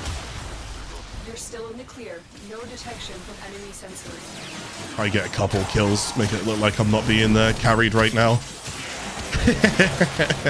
Come on, Dexter Carter, get me a couple of kills before they turn up. I may be only MR3, but I know what I'm doing, alright? That invulnerability to disappear. Focus. There's a heavy unit approaching. I'm stuck. I can't keep up with their KPM. You've broken their Alright, ranks is what it and is. you're on the run. Another successful mission. Find extraction. Yeah, now when I press tab and I hover over, you can see all of the syndicates getting like ranks and unranked and stuff like that right now as well. So that's good. So just make sure you got your 10 reactant. The mission is now done. Let's go ahead and extract, and I'll just show you what it looks like when everyone's queued up a relic and everyone's also got their reactant. If you look on the right hand side, you can also go and see that they've all got 10 reactant as well. You see at the objective, they're all currently waiting at the objective for me. You see in the top left, I have 50 seconds to get to the objective. If I press Z, I can actually hide all of the info on the right hand side. So if you don't see the info, mouse and keyboard, standard English keyboards, mouse or American related, whatever, just press Z, okay? And you can go see that information. Let's go ahead and queue up here. What did we get? Well, I got the Harrow Prime system, which is rare. So I got the best reward out of all of them. Braddon, Ak Bronco, and Larkspur. Oh, well, yeah. We got some of that beginner luck on our side. I can't believe it. Stalker just turned up. Maybe next time, Stalker. Maybe next time. We've briefly spoke about him, but you haven't really learned his name or who he is or what he does at the moment.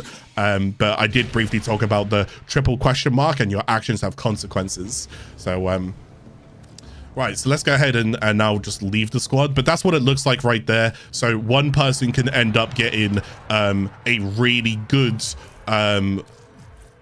relic, and they can get a really good reward. And at the very end of the relic screen, you can end up saying, hey, my reward wasn't good, but yours was. I'm going to take your reward as well. Okay. So all of the people can go ahead and basically take any of the 4 rewards that you see there. All right.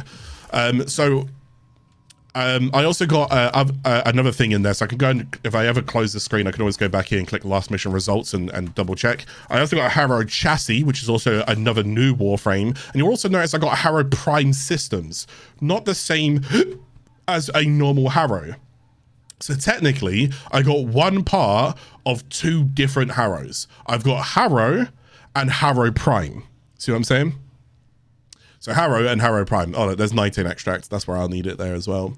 So I also went ahead and got 45 Void Tracers, which is really good. So I got 73 owned of those. If I get 100, I can Radiant a Relic, which is really good. And I just got some other materials and whatnot. Now, there's 2 things I can technically do with this Harrow Prime system. So I'm going to go and show you guys here real quickly. Number 1 is, you'll notice you see this thing underneath it where it says, can be exchanged for 100 ducats. You might be like, what in the world is a Ducat? Who is a Ducat and why is it a cat? I don't know, no idea. But every 2 weeks, subject to change, because it needs to change. Shout out to all my Destiny players when I say this. Baro Katir is a rare trader that turns up on a weekend from Friday to Sunday every 2 weeks. He should not be doing that. And I'm only going to tell you the reason why. So his name is called Baro Katir. This is Warframe. Okay. He turns up every 2 weeks. He turns up from Friday and he leaves on a Sunday. This is why I should shout out to all the Destiny players. Destiny has a rare trader called Zer. Zer turns up on a Friday, but leaves on a Monday. And he turns up every week. In this case, every week. And here's the thing. Between Zer and between Baro Katir has way more stock than what Zer does. Although Zer's actually got a huge increase recently, so he might actually be catching up. But Baro Katir is a massive trader. He has got so much inventory, so many different things. I'm hoping we can catch him during one of these episodes so I can show you more about Baro Katir, okay? But he holds a lot of like prime mods or vandals or wraiths or prismas kind of weapons. He holds some good inventory and some good stock to go ahead and upgrade yourself. My point is, I think Baro Katir should be weekly. I think he should arrive on a Friday and he should leave on a Monday, because sometimes some people might not get Fridays off, but they get Saturdays and Sundays off. Halfway through Sunday, he leaves, which means you only get Saturday and a half, which I don't think is a good thing, personally. I think he should leave on a Monday, exactly like how Xur does in Destiny 2. Some people need that Sunday to play. Some people. And I will always push for this. I've told D this a few times as well, and I would really like it if they can change that. I think he should leave on a Monday. Not everybody's got that time available. Just because I do doesn't mean everyone else does, all right? Like, but yeah, no, I get it, man. So it's a bit tough. I hope that they do go ahead and change that. Right, this series has been a lot about like explaining different things and all of that. So this has been quite an information overload series so far. Don't worry, we're not coming to an end. We still got a little while to go. But yeah, I'm hoping I'm going at a good rate right now where it's not too much info being thrown at you, and any of this that you can go and write down or whatever, I'm hoping it helps. But I think I've explored quite a fair bit about relics. You can also go ahead and just kind of hold Q and then travel towards the void relics back here. The only other thing that I didn't really talk about relics as well was there's this other relic over here called Requiem. Requiems are very, very different. Requiem relics are something that you won't get really involved into until you complete way past a quest called War Within. Okay, it's going to take a while before you go ahead and get towards Requiem relics, but it works kind of the same in terms of like how these are, in terms of what you're opening and what you're getting from inside them. Okay, but this is to do with like the Lich system, Sister of Parvel system, and Parazon. When we get to that, because we probably will get to that, when we get to that, I'll show you more, okay? But don't worry about the Requiem relics, just worry about these, okay? And Axie is more of the rarer relic, more like tier 3 planets, normally rotation Cs, rotation Bs. These are rarer to get. Okay, I think I've explained relics, haven't I? I've explained prime parts. I've explained the AABC. We did that quest. Okay, am I just good to play now? I think I'm just good to go and play for a little bit and kind of show you what I'm doing and where I go. Let's make some progress. Let's go and make some more dents in the star chart, shall we?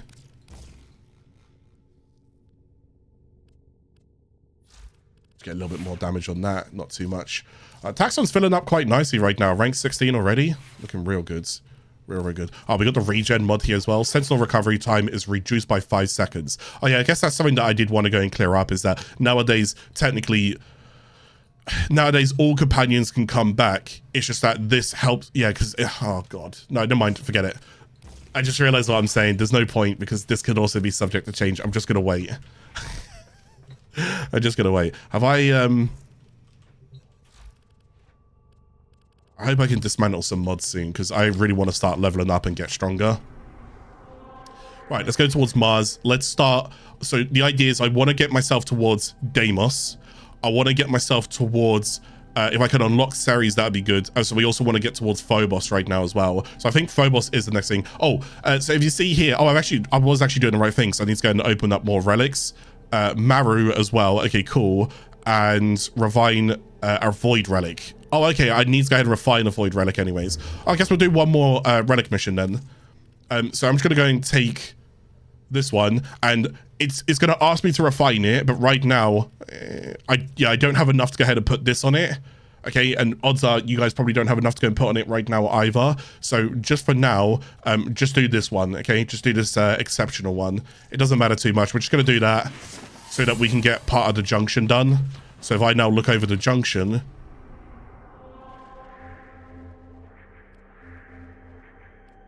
there we go. Refine a void relic. And now I just need to go ahead and we're going to do that exterminate again. And we're going to go ahead and just join randoms again, just to see if we can go and get anything better. Okay. Just to show you what it looks like.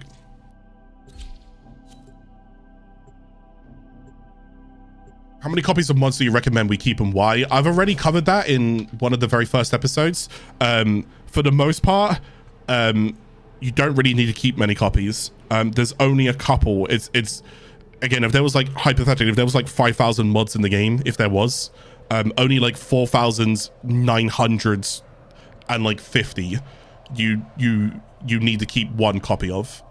If you hear something called corrupted mods are where min-maxing changes. It's mostly corrupted mods. So things like blind rage, transient fortitudes, narrow-minded, fleeing expertise, Even like a streamline, even a rank 4 streamline can also help you as opposed to a rank 5 streamline. But yeah, same goes with Intensify. There's a mod called Intensify. Sometimes having like 2 copies of that isn't bad because there are some Warframes that only need like 20% ability strength, and Intensify is 30%, which means you don't actually have to go ahead and use it, or you can just use an Augur Secrets. This is what I'm saying. It gets a little bit, it's a little bit wobbly. For now, just keep 2 of every mod. If you don't know what to go ahead and do, just keep 2 of every mods and try and max out every mods if you can. But corrupted mods, when we get to those, because we will get to those in this series, I will show you corrupted mods. And we just gotta hope we get really lucky. Because I gotta build a dojo, so I need to figure out the steps to go ahead and build a dojo. Maybe I can try and look towards talking about dojos next episode, potentially. Because I don't think I'm quite ready for a dojo just yet. So, taking on the dojo solo is quite a task. Quite a task. But dojos scale with the amount of users that you have in the dojo. So, the more users that you have, the more materials. There's no... Oh, okay. There's no way I've just got 2 rares back to back. I kind of want that person, but we'll take the epitaph. Primer, baby. There's no way I just got 2 rares back to back, by the way. Oh, sorry, it's an uncommon. But even then, an uncommon and a rare, like, I'll take it. I'll take it.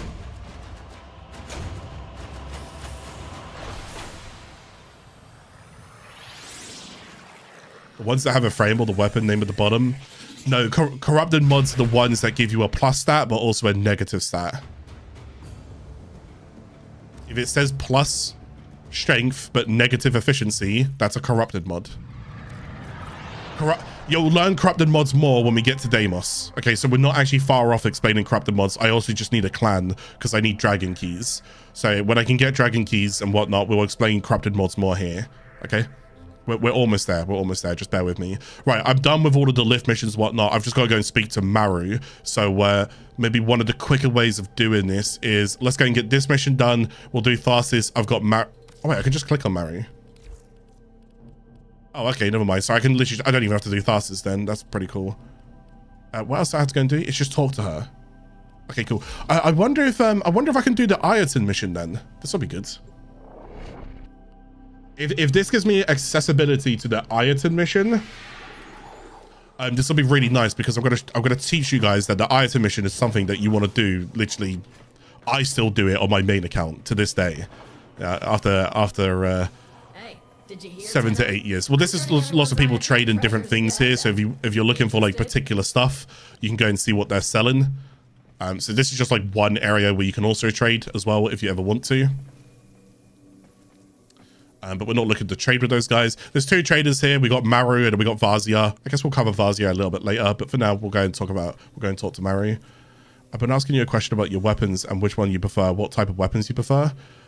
I prefer gunplay. I always will prefer gunplay. It's honestly, if you ever catch me live on Twitch, when I'm not doing this series, feel free to ask that question again then, if you would like to, because I'd be happy to go ahead and show you a lot of the weapons that I enjoy. If you want me to like explain it really quickly, I'm just going to scroll down. It's just my notepads because it's a frequently asked question. And I'm just going to leave that here on screen for a minute.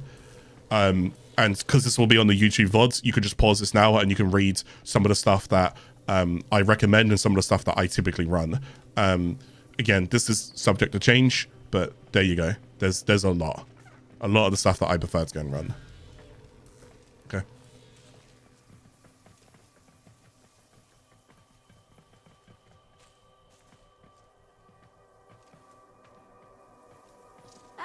Right.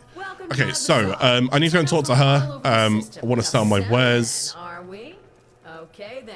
Find a shady spot near the tree and let Oh no, sorry, it's not that. Looking to buy something. Ayatan treasures. Search for a clan. So we're gonna go Ayatan treasures.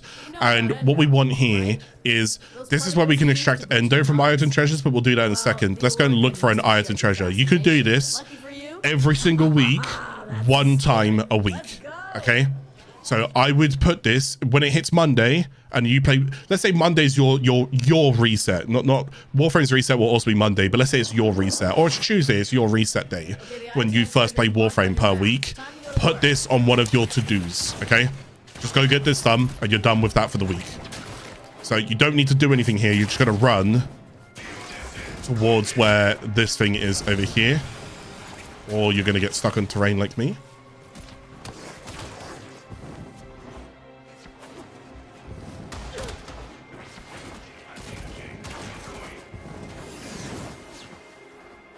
And then down here. I stumbled across an Orokin codex that said this tower was known for its beautiful Ayatan treasures. Unfortunately for you, it was okay, cool. also known So for its what will happen is you'll go ahead and get to like these kind of like test rooms, if you will. It's going to be timed, so I'm going to let you guys know this ahead of time, like what's happening. All right, so this area is just going to be timed here. So the idea is I stand on this pads, that's going to open that door. That door's going to slowly close, so I need to go and get through it. Oh, if I don't...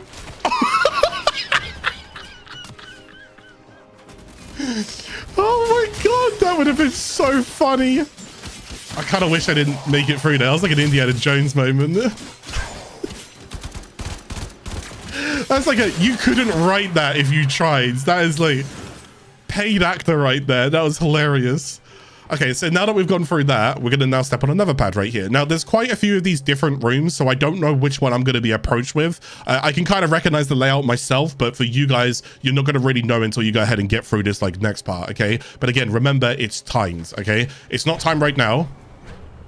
Although that's fine. This door isn't timed. That first door is timed, but then this is where it's now officially timed. You now need to go ahead and navigate through an obstacle course. Don't stand on that pad until you're ready.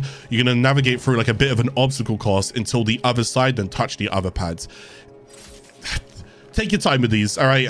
Don't worry about what I do, the paths that I take, whatever. Just do what you need to go ahead and do it and get yourself there. Okay. Because they're not as hard as what you think they are.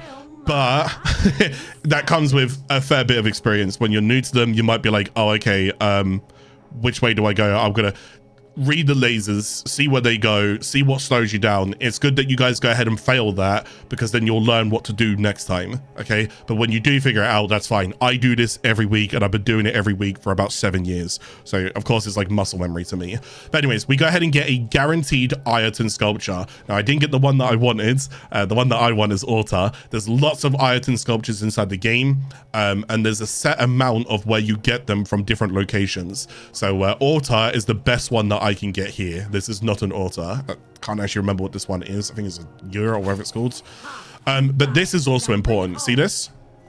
Now, we can also go ahead and get some good mods from this as well. If you smash this open, we didn't get anything. Now, there's some in the corner over here, but as soon as I step on this pads, this death orb is going to start attacking. So I just slam like that, and then I just jump off the pad and move away. I got continuity, no return. So continuity is good mod to go ahead and get there. But thankfully, you get continuity earlier nowadays. So anything in there that I got? Oh, I got Sanctuary. No way. Wait, what's the drop rate of that? This is where I'm going to use another website real quick. I'm going to type in Sanctuary.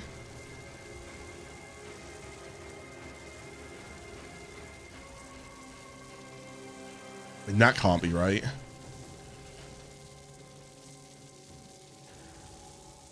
All right, let's type in Sanctuary here.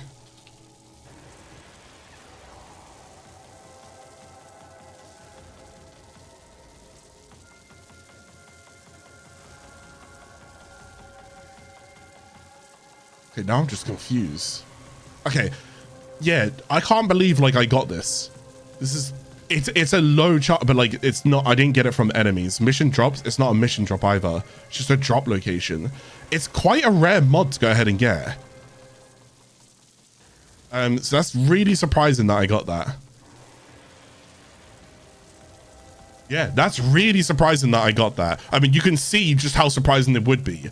It would be a 0.01% chance to go ahead and get from like a Grenade unit. So Sanctuary Conduit Scene, that's a different thing. That's not Sanctuary.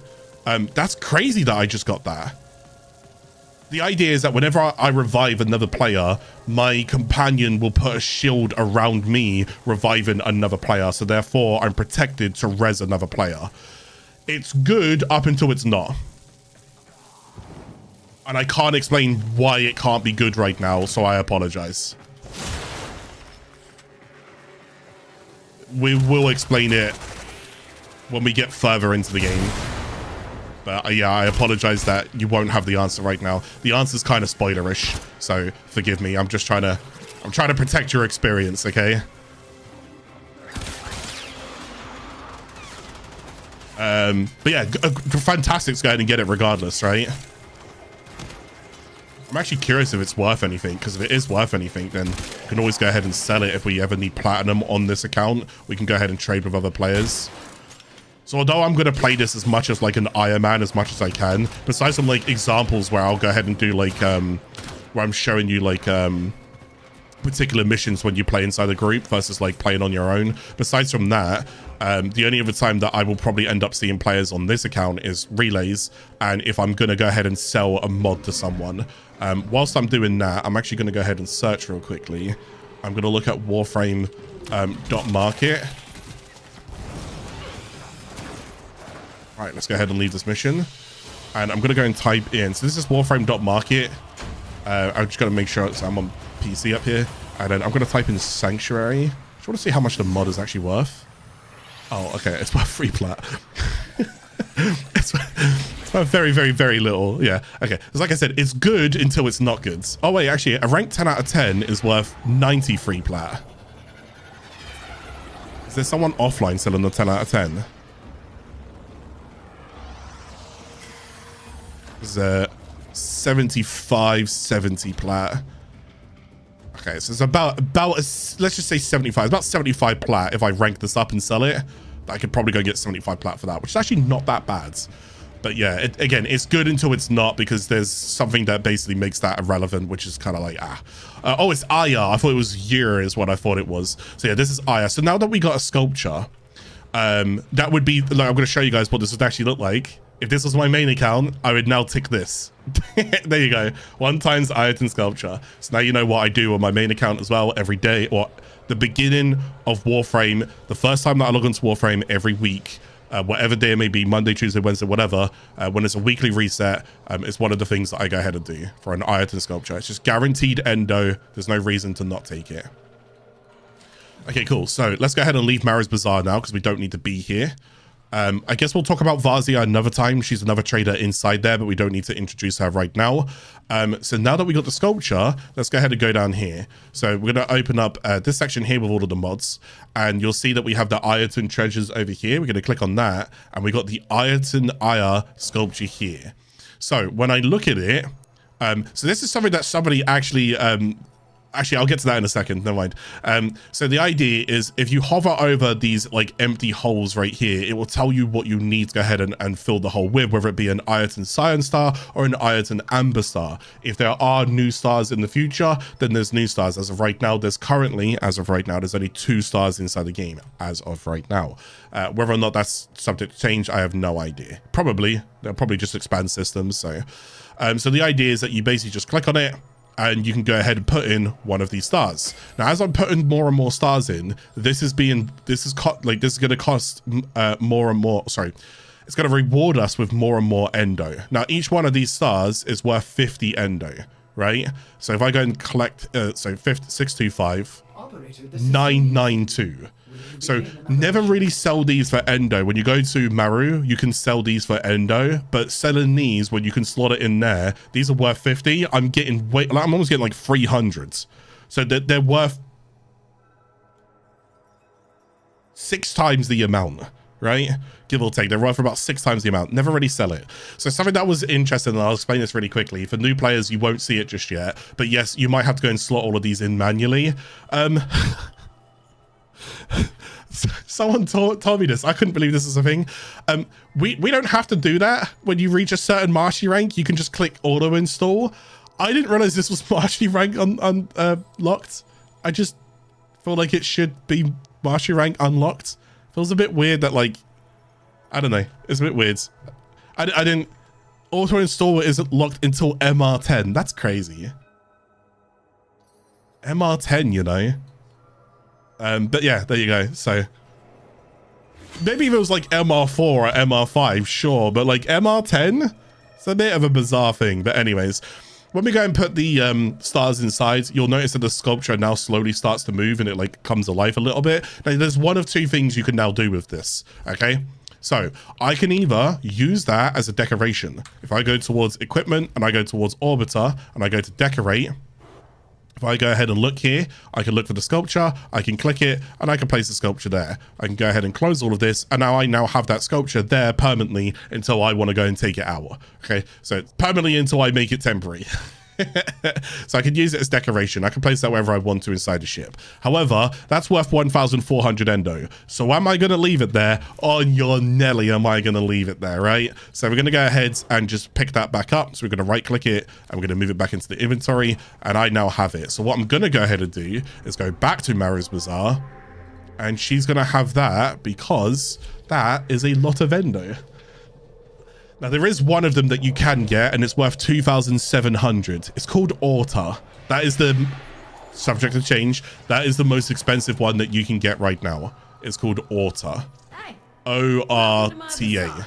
So I'm looking for Ayatan, extract endo from my Ayatan items. See, if I hover over that star, it's only worth 50.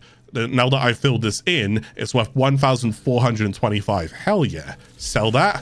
Lovely jubbly. I've now got 1.6k endo. We'll take that. So getting your sculptures, like I said, it's free platinum. Go get your sculptures. You should always be doing that whenever you can. You can do that mission once a week, every week. Once a week. Okay? Anyways, we're now done with Maroo. We should be done with Maroo, so I don't need to be there anymore. Now let's slowly progress towards Phobos and Deimos. So I think next episode we'll cover Deimos because I don't have the 2 hours available to cover it right now. So we will, and I've got to do a quest here as well. Excuse me. So yeah, we won't cover Deimos in this episode. We'll cover Deimos in the next episode, episode 4. So the goal that I want to go and do is slowly work my way over towards Phobos. So we're just going to go ahead and make our way up here. Okay. And then we will have to make our way over there as well. So exterminate, off we go. I think we're good just to play for a bit now, which is great.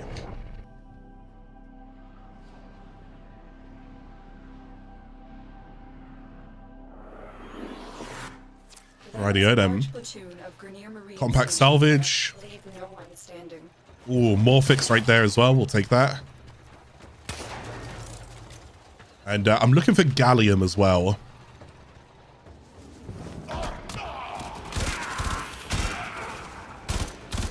If I can. Gallium's going to be an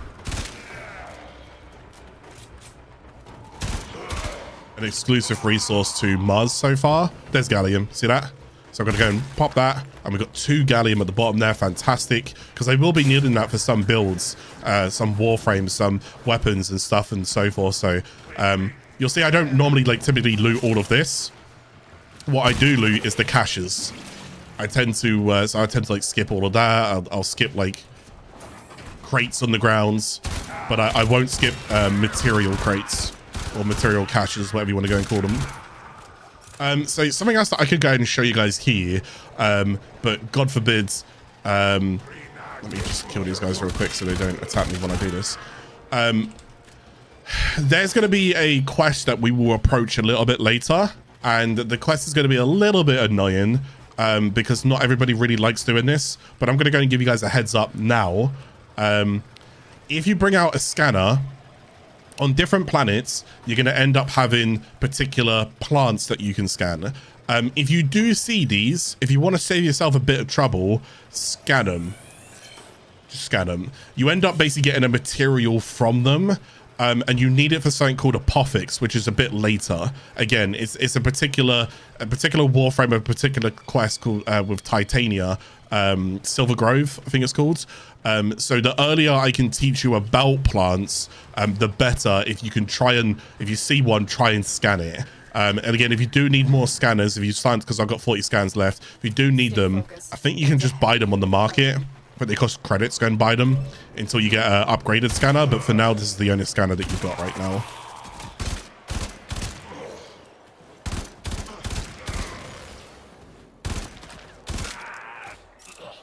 hit the alarm here.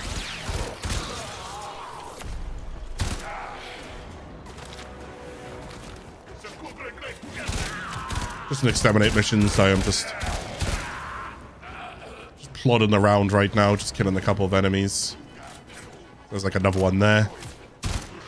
How many of these should I scan, Clarke? You might be asking. I don't know. Don't scan. I don't think you can scan a tremendous amount. If you can try to remember, I think like 20 of each is a good amount. You know, 20 of each should go ahead and do. Just for now, just to start off with, don't like overly like expend all of your scans straight away. But there are plants on Earth, and for people who don't know, can you guys remember in episode 1 where I was teaching you guys about how Earth has a day and night cycle on Plains of Eidolon? Well, Earth also has a day and night cycle on the main Earth, like all of the normal missions, but it isn't the same day and night cycle timing as Plains of Eidolon. So why is this important? Why am I talking about this? Because some plants on Earth only come out at night, and some plants only come out during the day, like sunlit moon cone or something like that, only during the day. Yeah.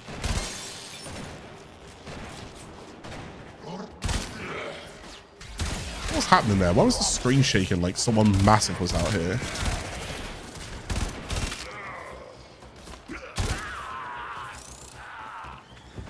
Oh dear.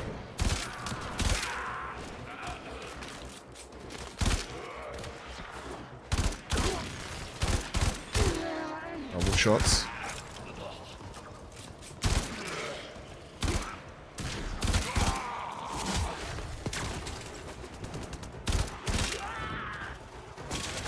Moseying our way through this mission right now.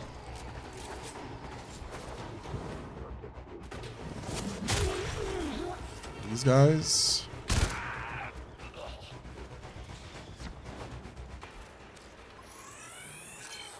Scans taken. I got 8 of those so far. You can just, there's one right there.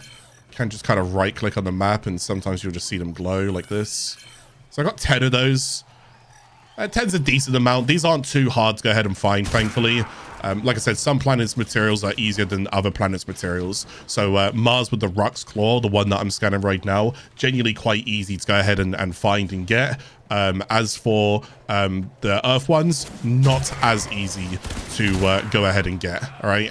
Just due to them being time gated. Also, sorry, I didn't actually say what the time was, did I, idiot? I believe it's every 4 hours it rotates on Earth. I think it is. I think 4 hours day, 4 hours night, 4 hours day, 4 hours night. And then Plains of Eidolon is 1 hour 40 day and then 50 minutes night. So it's a different timing.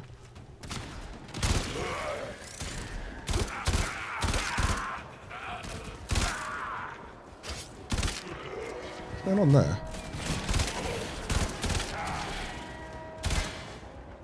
Wait. You guys saw that, right? Oh, it was that. That looked really weird. Let's say there's like a flow of like electric current somewhere, and I was like, I don't think I've ever seen that. Find extraction.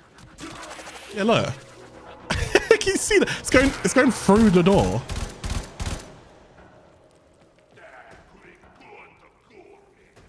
As I get closer. Yeah, no wonder it confused me. I was like, what is that? I was like, hang on, have they added something new? I've never seen that. It's just a bug. Warframe's gonna have its bugs, you know? That's just how it goes. Morphic's there.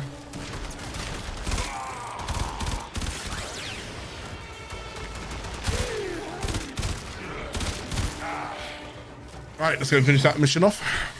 Right now, we're just going to be progressing through Mars. So I think at this point, we're just taking it a little bit slower right now. I'll try and just give some like quality of life or tips and tricks wherever I can. Oh, actually, speaking of which, Still Meridian's almost maxed out there at 5,000. So we're almost going to be ranking those guys up soon. And nothing else new so far. Although I've got gallium right now. Oh no, I need to get the Phobos. It would be good if I can try and go ahead and craft, if I could do like a mission or two for some plastids and try and see if I can go and craft Rhino. Just because he's going to take a long time to go ahead and get ready. Or we got to go and do defense in a second. Would it be better that I just go this way? Just because I've only got to go and complete this and then that. And then I'm there. Or if I go this, I mean, I've got to go this way at some point anyways. Because, yeah, I mean, ideally I'm going to do all of this. I'm just trying to think like what's the quicker way right now for us to go ahead and just get towards Phobos. So,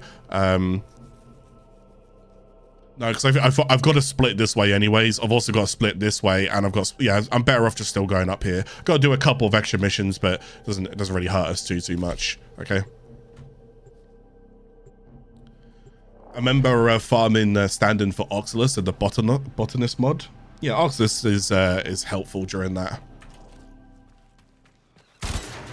The enemy is at our doorstep. Right. You must defend our equipment until So we're just doing another defense right now. Nothing too flashy. If there is any questions, again, if they could be like topical to like what we're doing right here, right now, or something that I did speak about, the floor's yours, chat. Is there anything you guys want to go and talk about right now?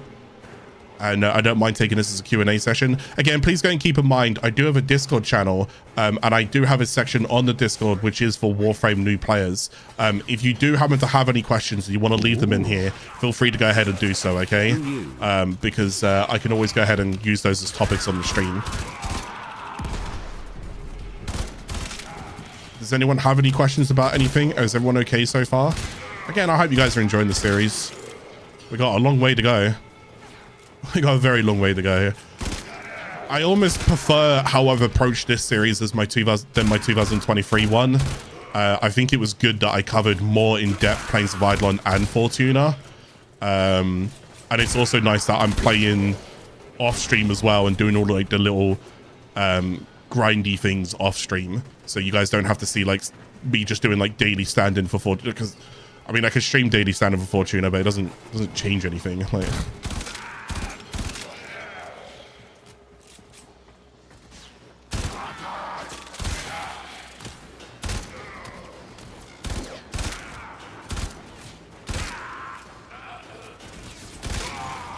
we'll find Warframes at some point that are just way better for defense than other Warframes.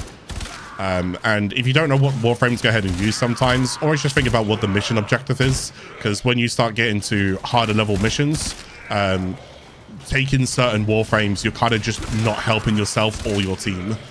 So like, yes, I could bring Excalibur here, but if I'm not really modding them for like a AoE Radial Blind or an AoE Radial Javelin, I'm probably not really helping out that much.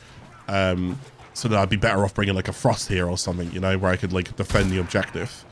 So that's just like an example.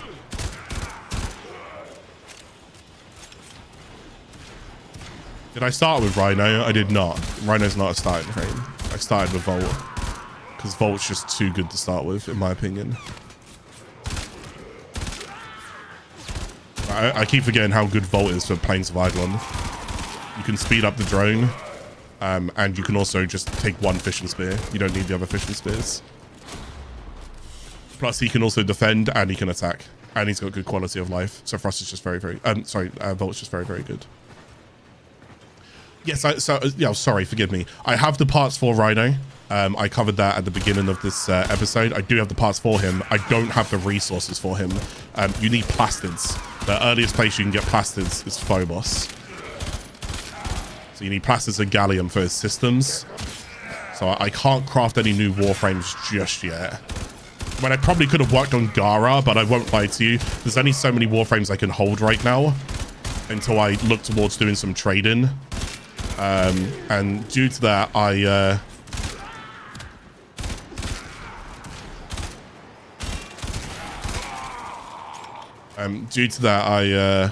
don't know what I'm saying.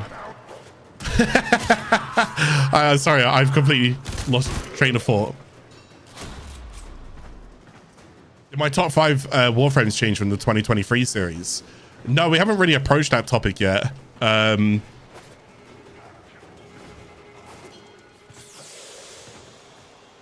think one would change.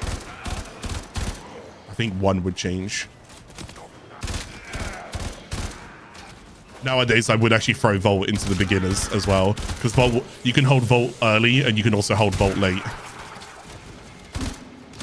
This series made me actually just realize how impactful Vault actually is as well. There's just an awful lot I can genuinely do with him. But again, it was the open worlds where I completely forgot just how good Vault was. It's like if you start with Vault, you can end with Vault. Like if you want to be a Vault 1 trick and only play Vault, you probably actually could.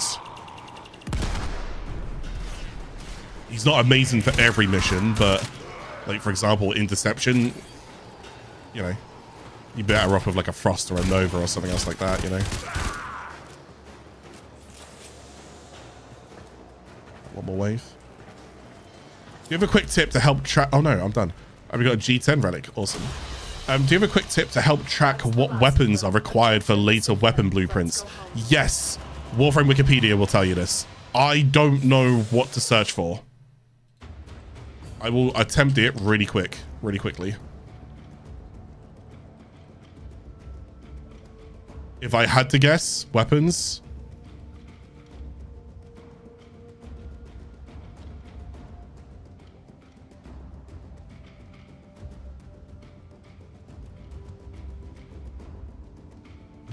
I think this is it. Primary weapons is crafting components. Ingredients. Boltopos Cronin equals to Boltace. Cernos, you get Mula Cernos. I think it's this. So if you just type in Warframe Wikipedia and you just type in weapons, and then you click on this one here, you then scroll down to this section here that is Foundry Tree. So you can look for Foundry Tree here if you want to. So it'll be that one, number 4. These are all of the weapons that you will need to hold on to because they have another weapon that fuses into them. Okay. Hopefully that helps you. As you can see, there's quite a few.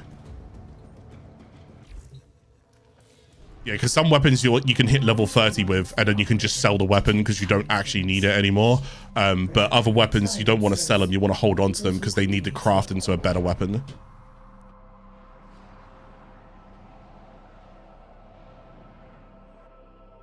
Okay. All right, we just got a data mask ahead to do real quick. Can I get some feedback here, if you guys don't mind? I don't know how many of you guys are I mean, if you're watching it live, I guess it's a little bit different. But if you guys are watching it on the YouTube VOD and whatnot, do you guys like, is 4 hours enough for the series? Like each episode? Is it too long? Is it too short? I'm just kind of curious. I think 4 hours is probably like a good sweet spot where I don't want to burn you guys out with information, but it should hopefully be enough that we cover a lot of topics and a lot of farms and there's progress being made. And because I feel like 2 hours might be a bit too short, I'd probably have to rush topics and rush things, and I feel like 3 hours might be fine. I feel like maybe over 4 hours might be a bit, I don't know. Anyways, just let me guys know. Just let me know, you know, if you guys have any thoughts about if you guys think the episodes are too long or if they're too short. Just any kind of feedback would help me. And obviously that's subject to everybody being different, right? Some people are going to probably prefer like a 1 hour episode, and some people might prefer 7 hour episodes. So.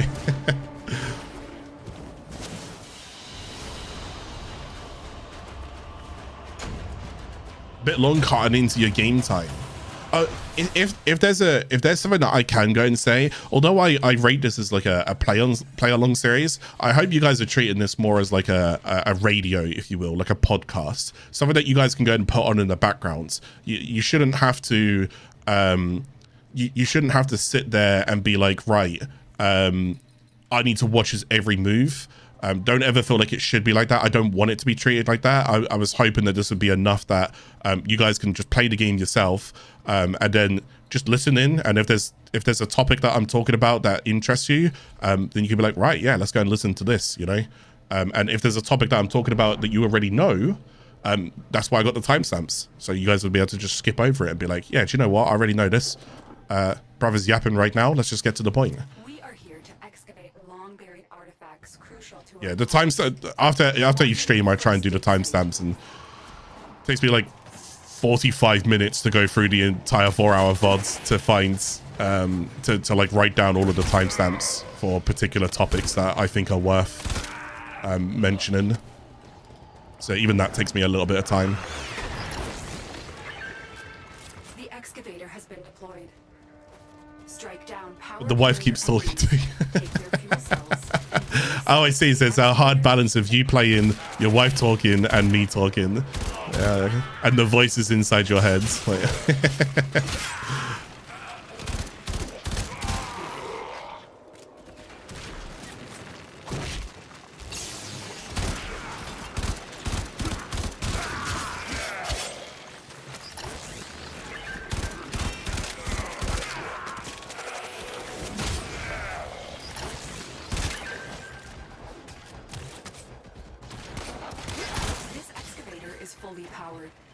Additional fuel cells will be used to restore its shields.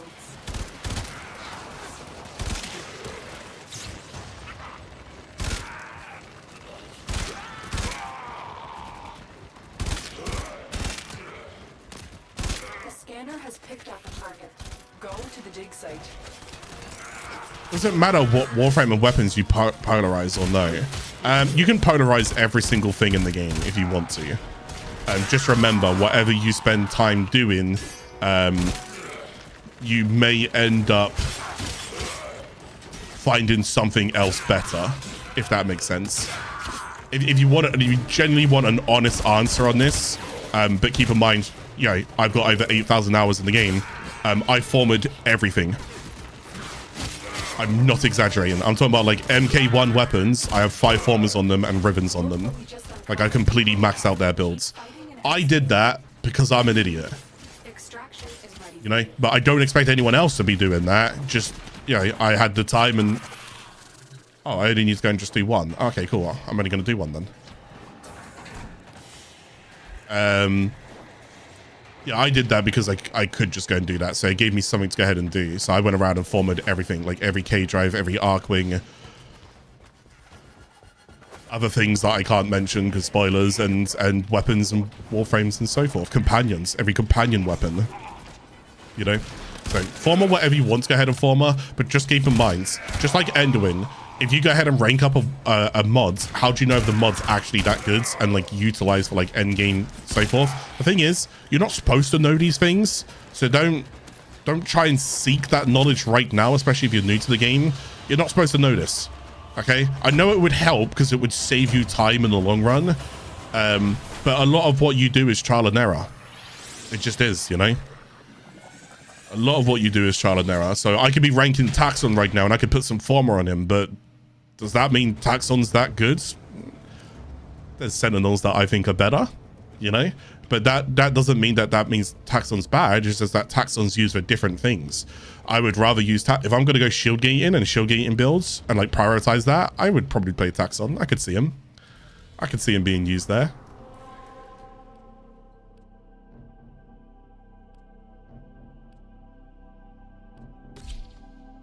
Getting towards the Phobos Junction.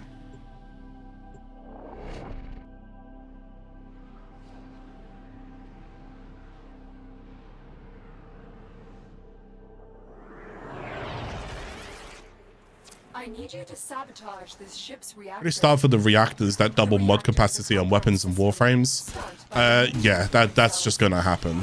Yeah. My intel suggests there are rich enemy supply caches. Yeah, there's not much else I can really say about that. That's just part of the game. When you join it, Orokin reactors, Orokin catalysts, formers, stance formers, aura formers, other formers,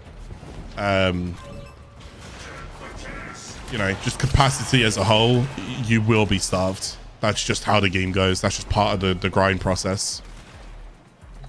The reactor is going into stasis. Now is your chance to complete this sabotage. So for anybody who doesn't know, I'll just give a little... Never works again.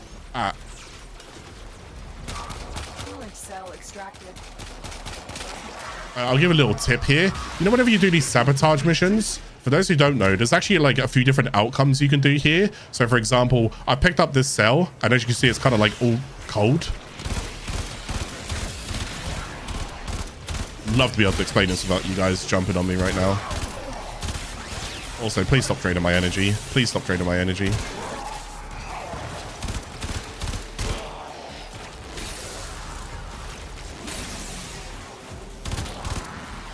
You done?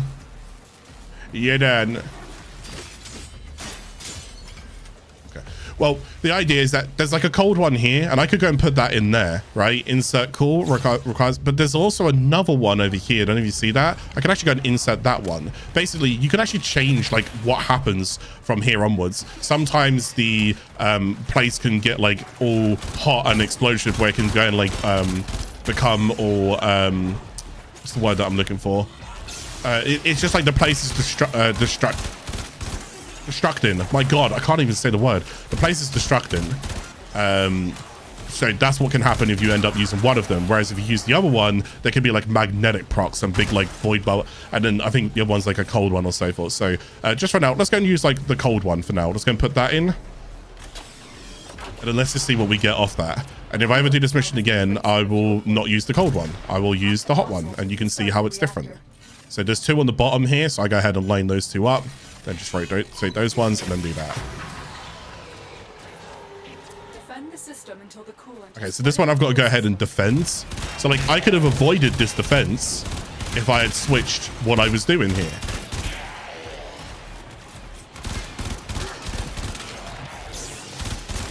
I don't think I'm going to be able to protect all of these. I'm not.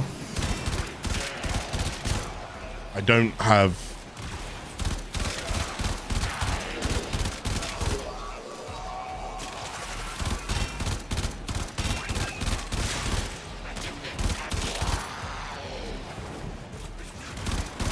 super strong weapons to kill him. Okay, so I actually killed one of these off stream as well, the treasurers. You literally get nothing for them until you do grab him. So he actually just means nothing. Just ignore him. He will mean something later on, though, okay? As of right now, though, he genuinely means nothing. You won't get anything from him. The enemy has destroyed a reactor pipe. You must protect them. Okay, I lost one of the reactors. Doesn't matter. I can still keep the others. But you see how this one's just now maybe like defend. So if I put a different core in there, I think we would have got a different outcome here.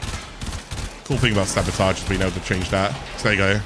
And then see how like, so with the cooler, we cooled all of it, and then it's just got like into the vents and everything, and now everything's like cooled down. So again, if we redo that mission, or if you're playing alongside me, do that mission, but don't put the cold one in. Go put the hot one in, and you'll see what I mean. You can get different tasks and different objectives to go ahead and do, and that's how sabotage works.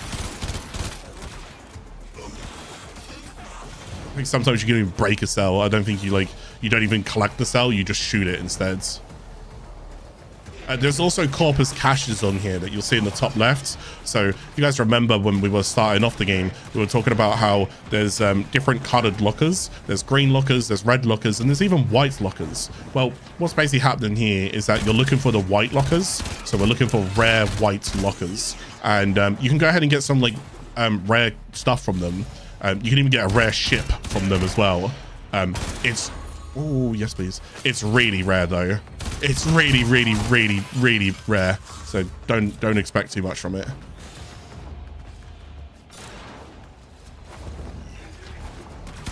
Yeah, I don't need to check them as of right now. If I stumble across one of them, I will absolutely show you what it looks like, and we'll see what we can get. But you can also see these guys here as well. Again, you can't really do anything with them just right now, but you guys should actually recognize these guys. I just realized Solaris United, you can see here, because we did Fortuna. Oh, 4 galleon, nice.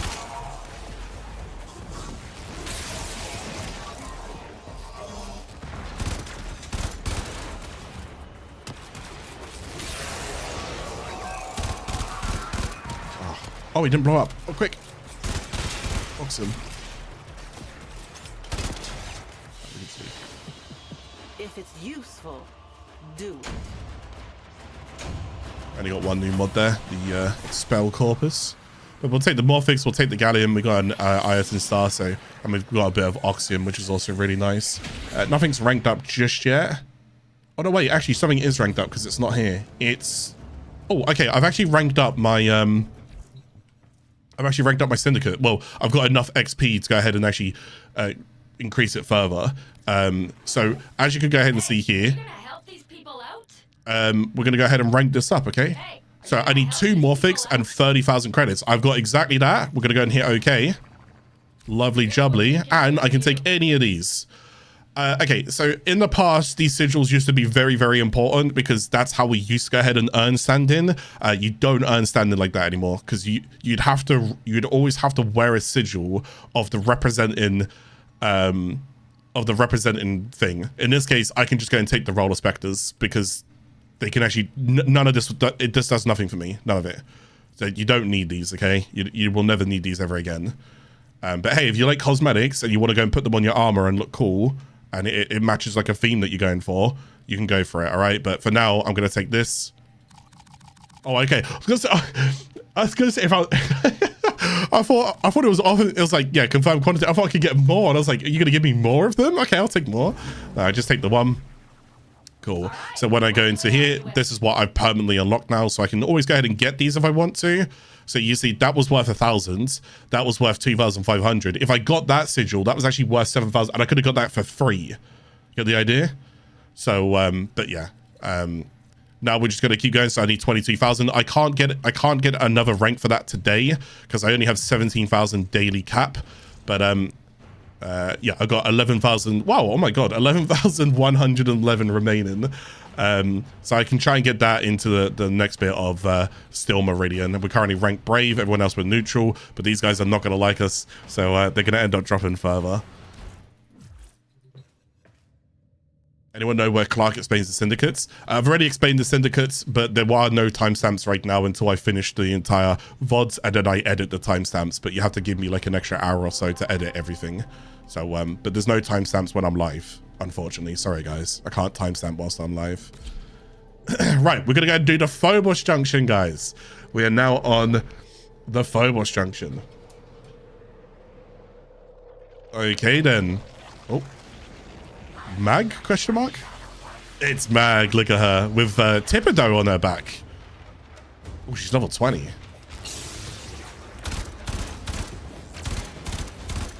She's gonna magnetize me. I mean, technically she did, but I don't see it. That's 140. Okay. She did polarize. Oh, she did. Okay. I guess that was pull, but she didn't actually pull me in. It's more like a push. She's using the kunai or what's the other one called? The other throwing style you can get early.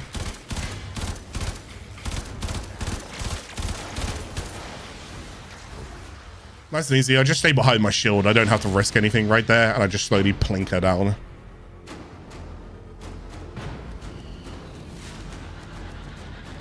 Thanks to Harmony Build. You're welcome. No worries.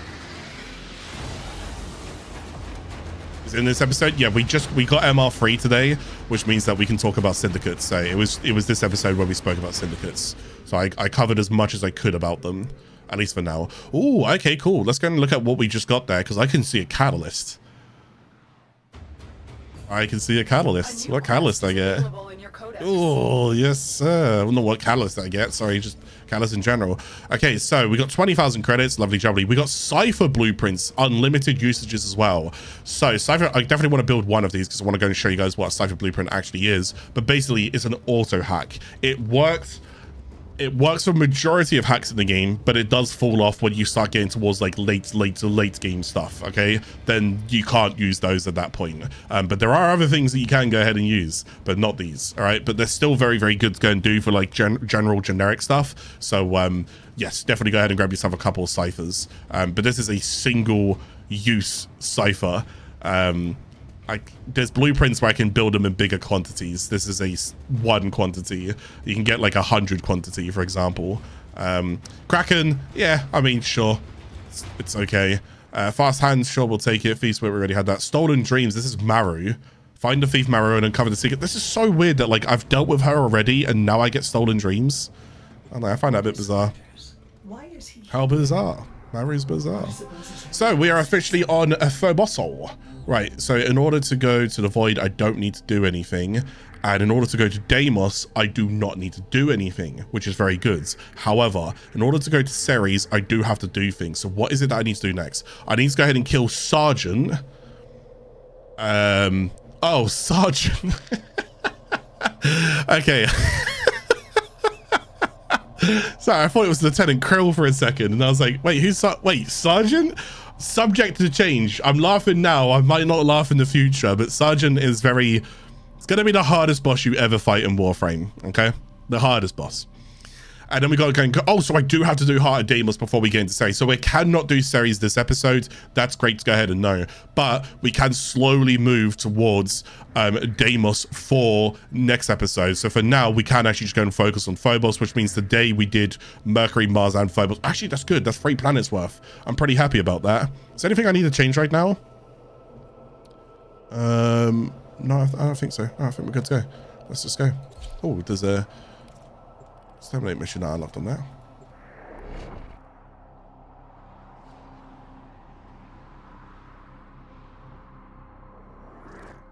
Eliminate all corpus threats. Okay then.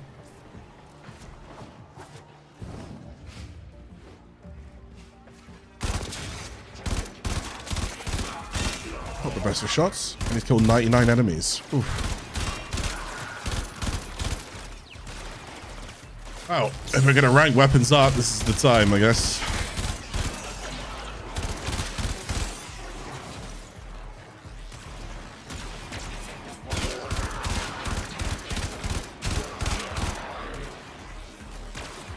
Yeah, one thing I definitely want to go and work on, but I need to start show. What is he doing a spinneroonie on the ground for?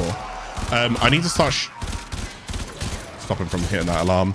I need to start getting towards dark sectors, and I'm going to start explaining what dark sectors are to you guys, because I'm going to need to farm some dark sectors off stream so that I can go ahead and get increased rewards. Dark sectors are going to yield bonuses. Some of it's weapon XP, some of it's credits, bonus credits, some of it's bonus resources from that particular dark sector.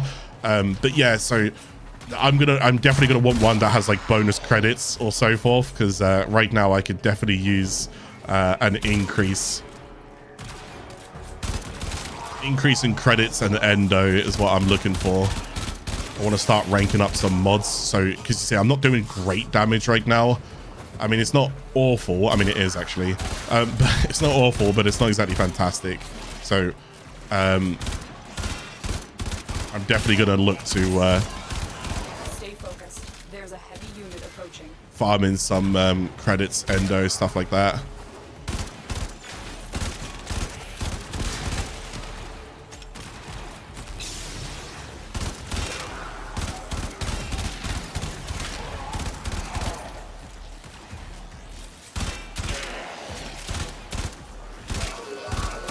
Oh, there was 2 of them doing it. What's that? Oh, plastids. Let's go.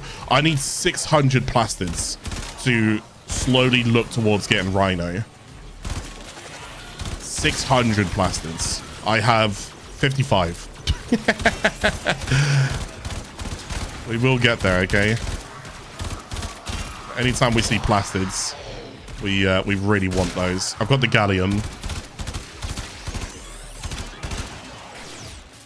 Those wires ever come up like that, by the way, so like if I get spotted on this camera and it brings up the wires, if I walk into them I get like thrown down, but if I get spotted by the camera and those wires come up, if you roll through them you'll be okay. You'll still end up taking like damage. Sometimes you'll take magnetic proc depending on whatever one you're hitting, but if you roll through things you'll be fine. Again, there's nothing I can get from this guy right now. I can just double check it, but there's nothing you can get from this guy right now until you do Deadlock Protocol. We've decided you're bad for business. Oh, this is my first Syndicate hunting me. Okay, so he's yeah, he drops nothing. Oh my god. Oh my god. Get deleted. Oh, that felt good. Yeah, so that was actually one of the Syndicate factions hunting me there, which was Perrin Sequence. So as I ranked up and as I ranked up with Still Meridian, they were very happy with me, but it comes at a cost. So Parent Sequence is not happy with me. So that's like one of their like Eximus units that they go ahead and send after you. Again, it's just a chance that will happen per mission that you go into. It's quite a low chance. I think it's like a 5% chance that it will end up happening. So, but yeah, it's pretty cool because at least we got it on video for you guys. So.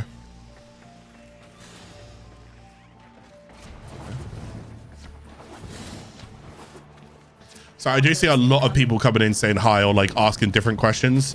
Just to keep the flow of this series going really well. First of all, hi, it's great to see you guys. But as I'm keeping the flow of the series going, I'm sorry if I'm ignoring particular questions that would cause me to like go out of my way to answer your question. So I don't mind answering like topical stuff. I don't mind giving like slight advice. But yeah, if I don't say hi to everybody, please don't take it offensive or personal, because this is mostly, although I'm doing this live, this is mostly for YouTube, and it's mostly for people who will find us throughout the year. Okay? So I hope you guys are okay with that. I hope you guys are cool with it. And then after I'm done with each episode, I don't mind streaming for a little bit. And if you want to ask me things when I'm done streaming, more of like a Q&A, I'm always cool to do that. And I can answer more specific things. If you ever need me to go to my main account as well and show builds or teach stuff, I've got no problem doing that. But just for this series and just for what we're doing, sorry if it comes across like I'm ignoring you. I'm not meaning to. Well, I am. just trying to keep the gameplay nice and just keep it flowing, you know. Oh, there's a Guardian.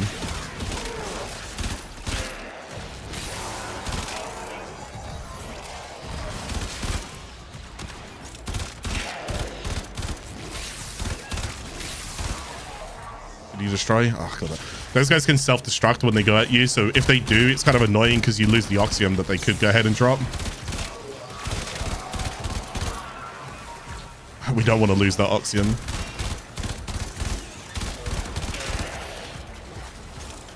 Grab some energy, make sure we're all good. I'll start thinking about what is the next few things I'm going to start ranking up as well. One of them that I want to start ranking up is Vacuum. That will be the next mod that I want to start putting all my endo and credits into. Vacuum will suck up the loot from further up to 50 meters away. Right now it's just 6 meters. So we want to go ahead and max out Vacuum ASAP. Okay. We maxed out Dreamer's Bond, which was the aura mod that we got. That was absolutely worth ranking out. And then Vacuum will be the second mod that I go and rank out. After that, I wouldn't mind some damage. I really would not mind some damage. I'm doing so little damage.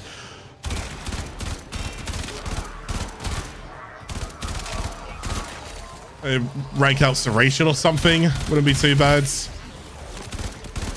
Yeah, Hornet Strike, pressure point up as well. I think got a good amount of XP during this mission though. 11k, bonus 13k. We'll take it.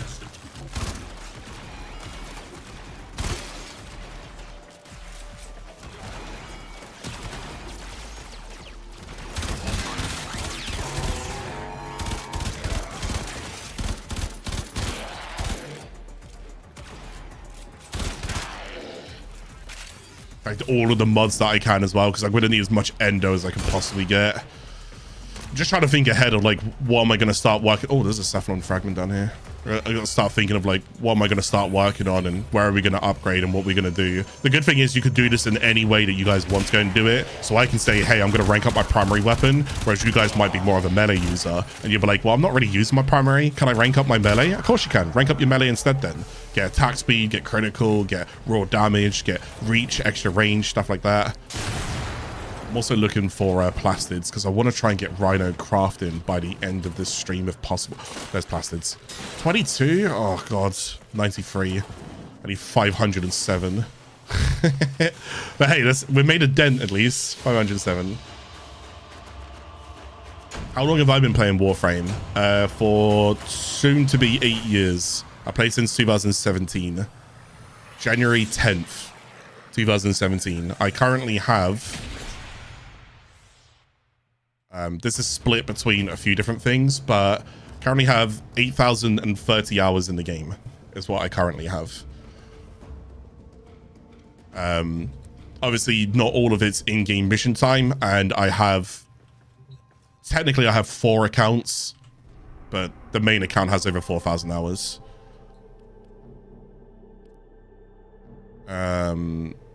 He's Iliad, right? Iliad? Yeah, I think he's Iliad. So I just go up this way. I don't think that's Arkwing. So yeah, we'll go up this way, Spy.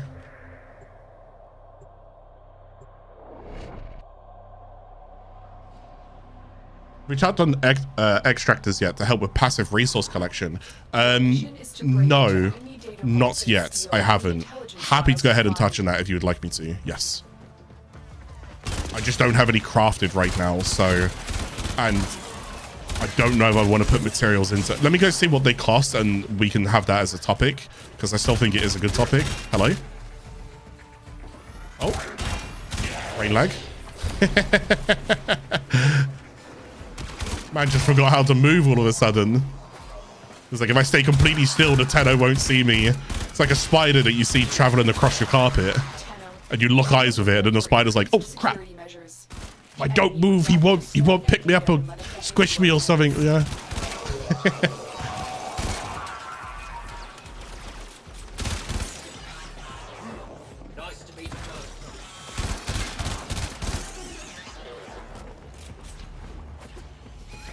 You're still in the clear. No detection from enemy sensors.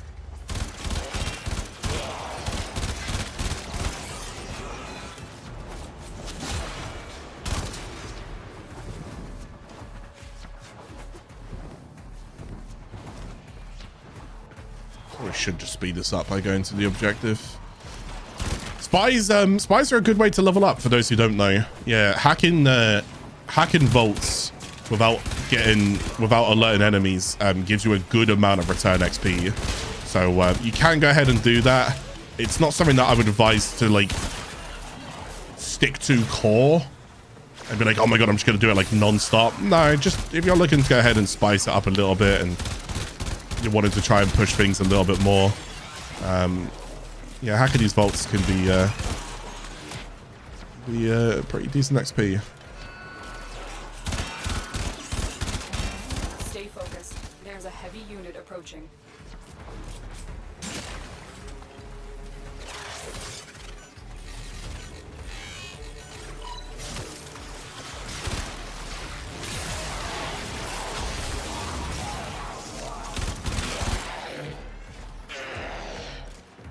Yeah, I think so. I think I saw somebody in chat saying, should I use this charge or why don't I use this charge as much? And the main reason why I'm not using this fourth ability as much is because I can normally just deal with the enemies, and it costs a lot of energy in order to go ahead and use it. So I just don't typically use it an awful lot. It's up to you. If you guys want to go and use it, use it. I can just kill most of these enemies, especially if there's like 6 or 7 of them in a group. I could just literally use his first ability and I'll be fine.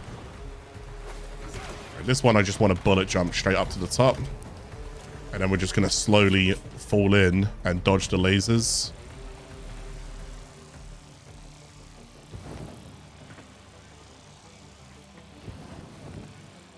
Nice and easy. Those get harder as you go up like tiered planets and so forth as well.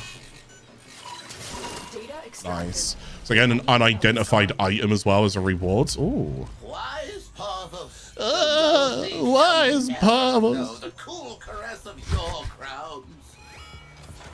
These guys crack me up, man. Phobos, save us, Phobos.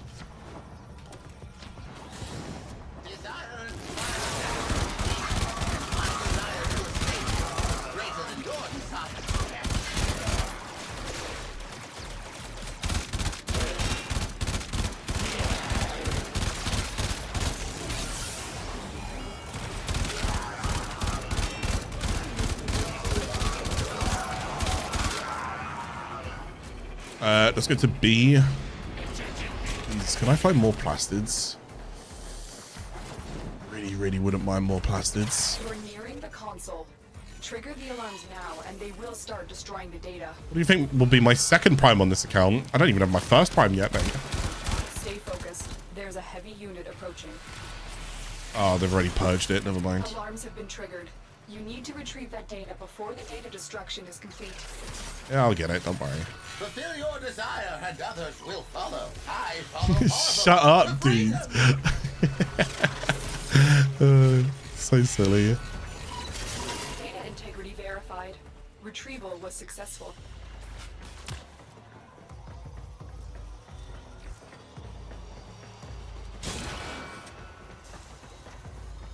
Will my first prime be? A lot of... I'm not target farming anything right now. I have nothing to target farm. So I genuinely, I don't know what my first prime will be. Trigger the alarms now. The enemy will start destroying data.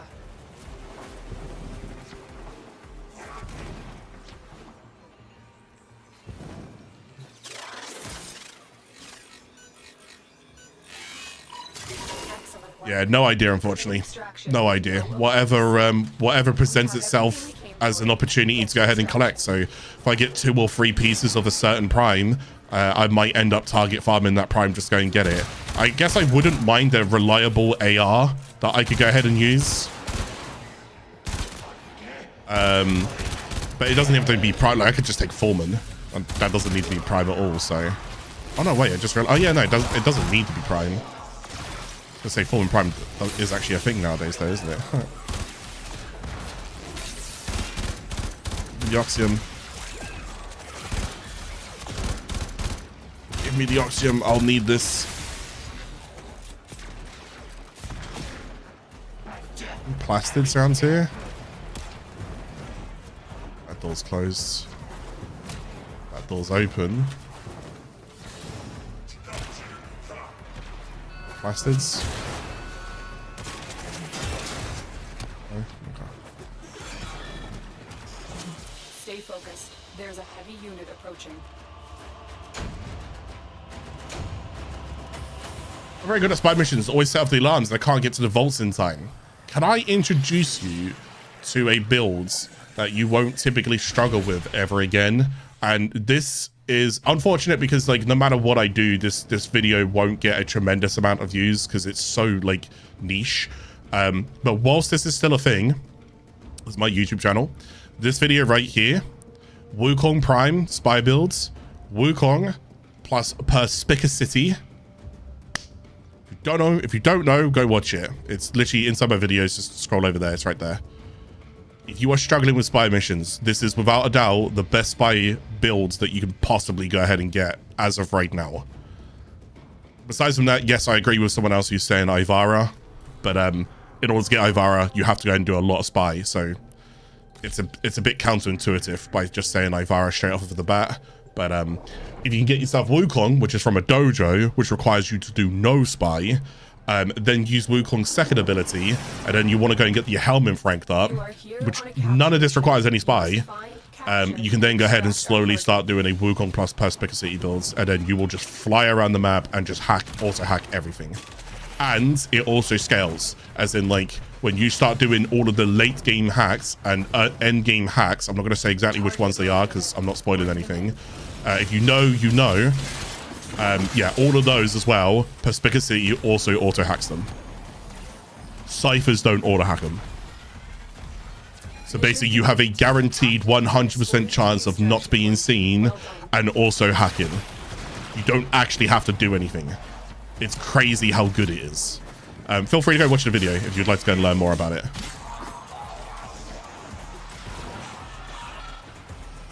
Until that gets nerfed or changed or whatever, I'll update it, but...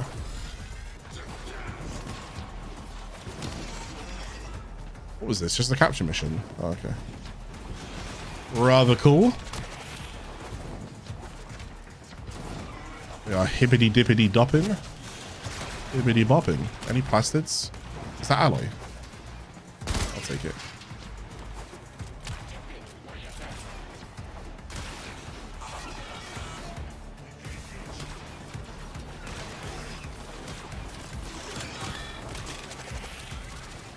Anything down there? Is that door open? It is. Anything in here? There's nothing really in there. And over here, is there anything in here? There is. Yeah, there's nothing in there. I'll just smash these crates. Okay, there's nothing.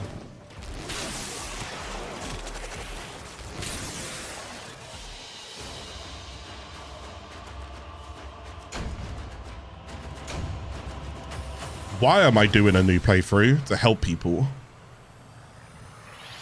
And yeah, Wukong, but I didn't have some of the mats. We'll need to look at them more. Yeah, no worries, dudes.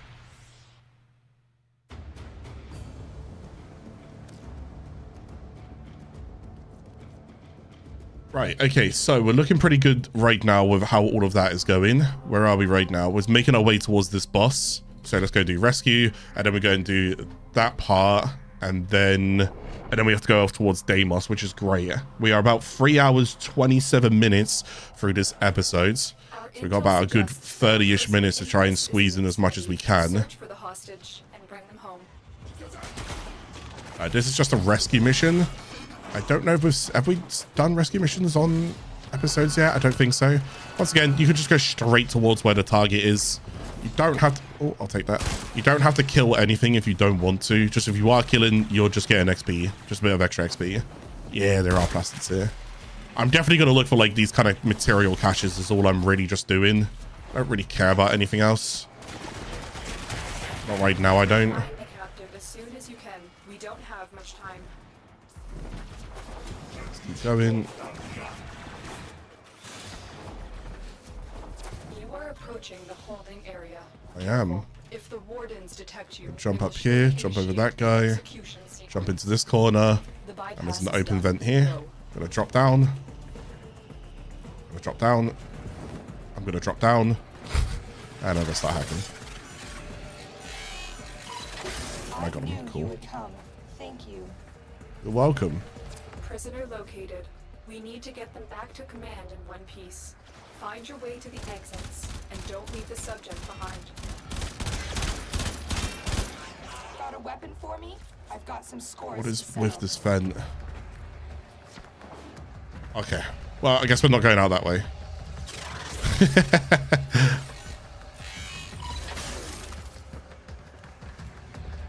Oh, where's the hack for... Oh, there is.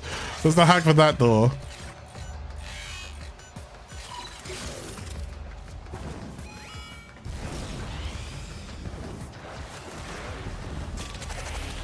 This way.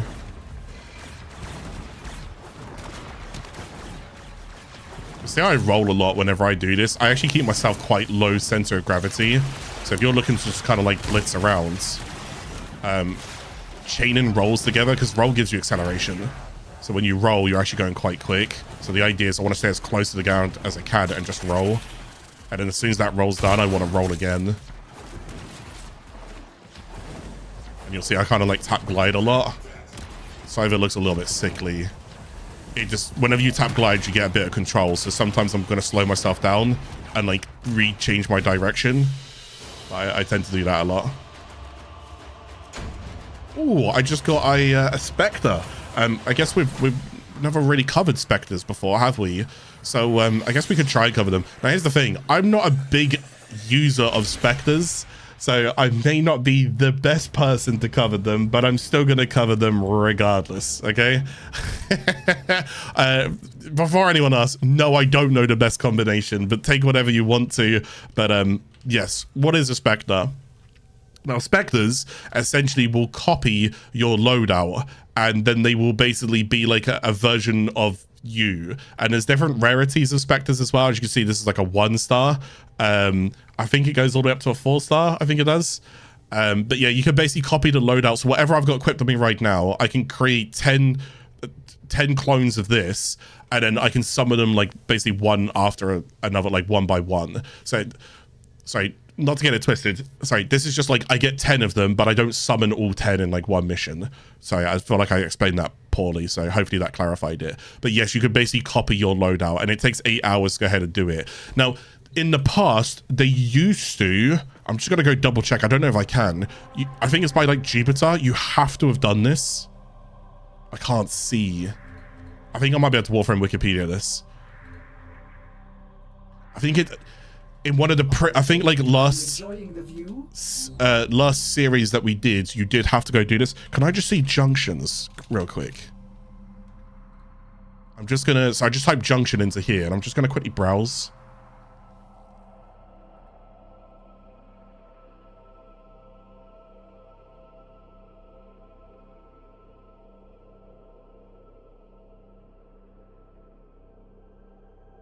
I think they've removed them because it would be here. I don't think you have to craft them anymore.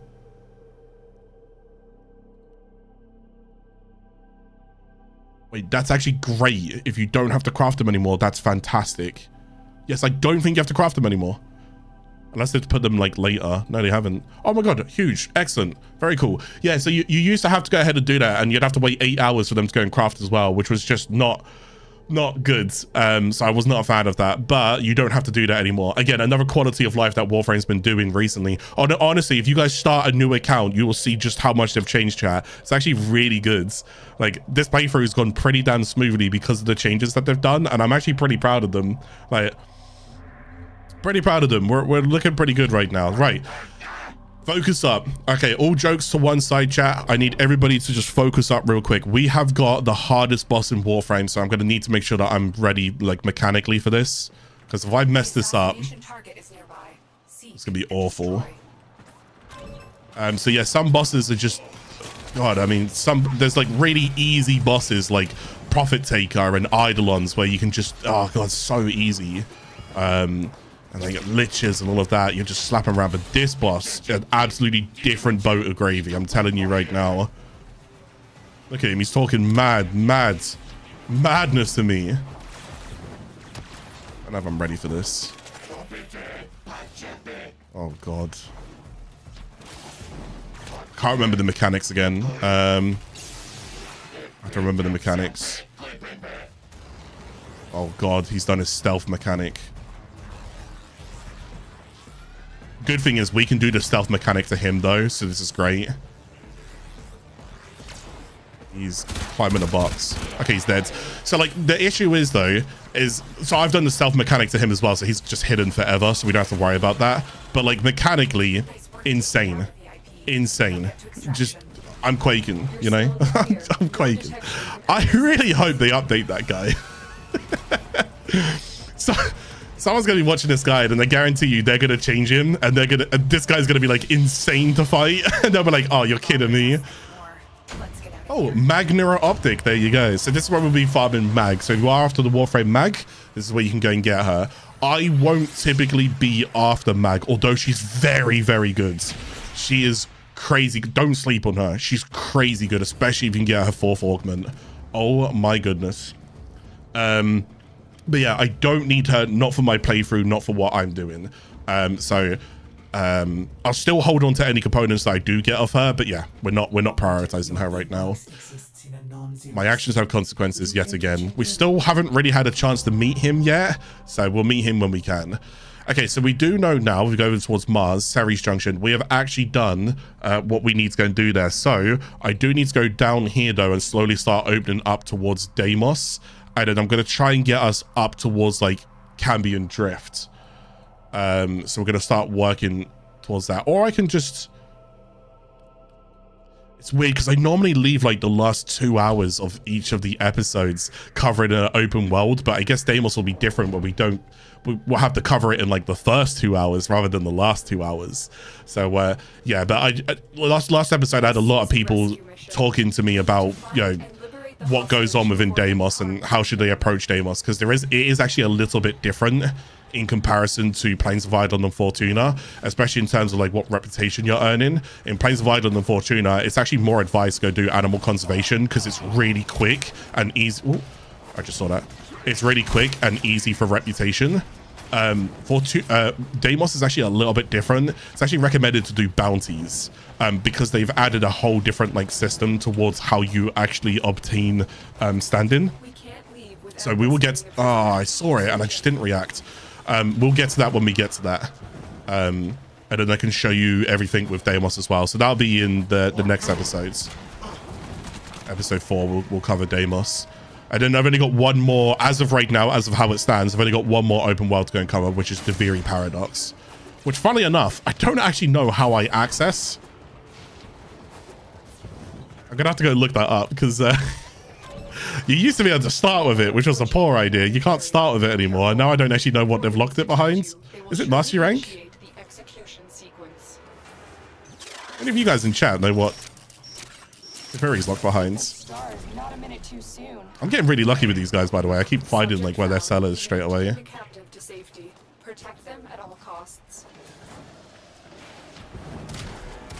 I know what I can do. I can actually go and do capture missions on Phobos. And try and grind for some plastids is what I can go ahead and do. No, don't go down. Whenever you get these, whenever you go and get these guys, you can just run away from them. They will teleport to you and catch up.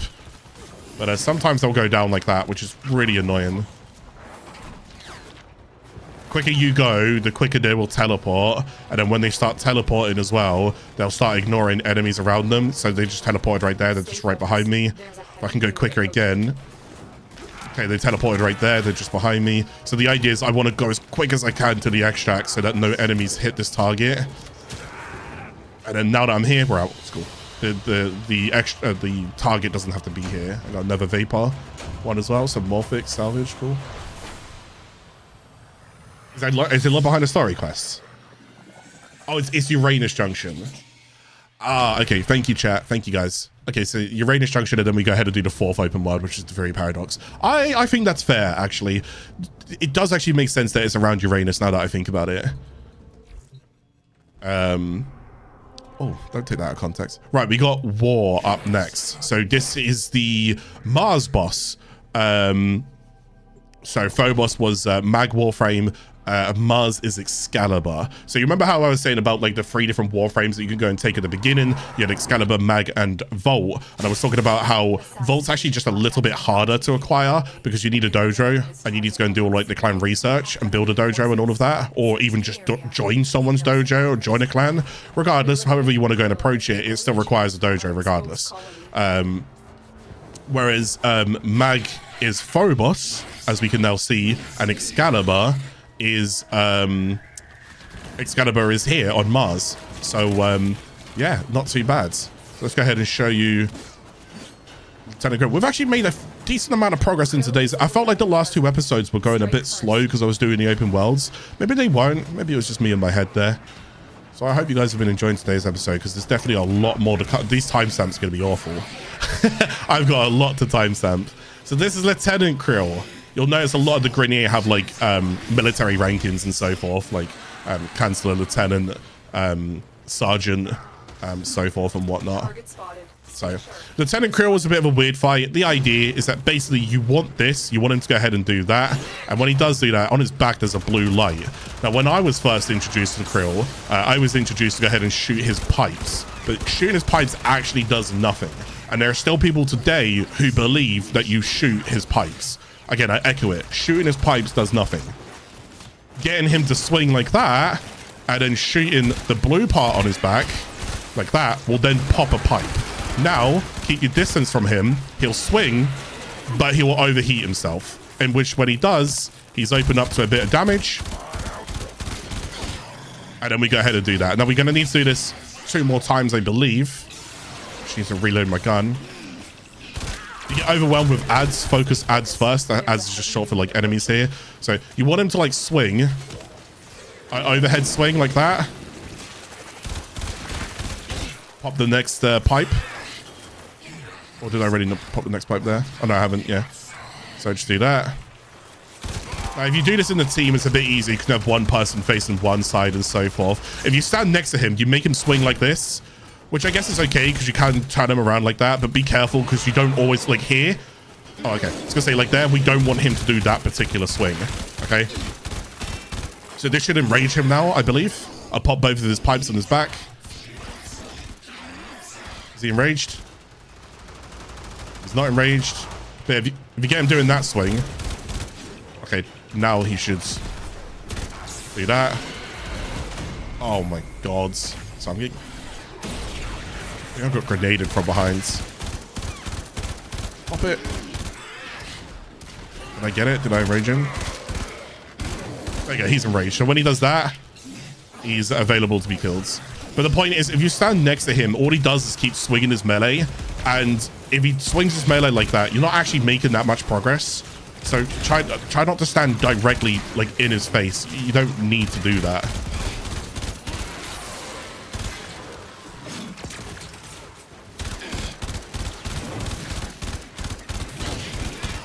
God, I wish I had more damage.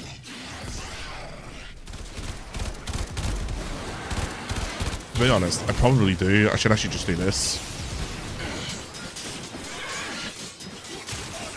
Because that'll just be quicker.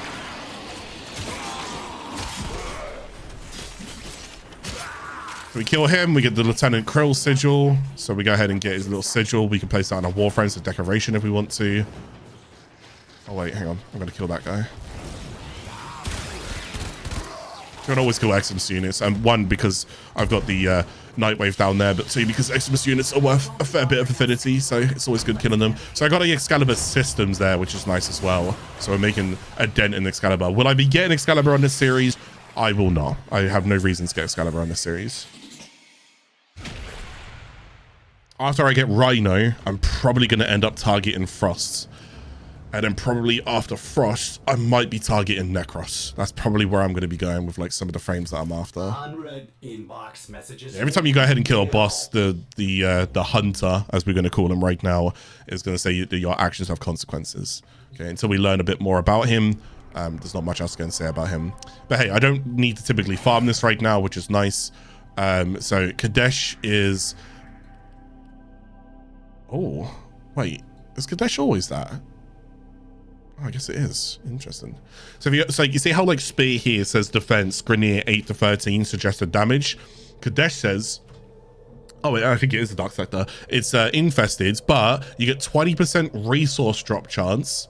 You get 15% affinity from kills, and you get 10% bonus affinity from pistol kills. So like if you wanted to stack even more into like ranking, I don't know if it's just pistol. Is that not just secondary? Is that purely... I think that's just secondary, but never mind. Could be wrong on that one. But anyways, the idea is if you're looking to go and rank something now, it would make more sense for you to go ahead and queue up this mission than it would be for you to queue up that mission. Does that make sense? Because I can get bonuses from this one as opposed to that one. But I do have to take on the Infested as opposed to the Grenier. Oh my god. Orders. Can you not, brother?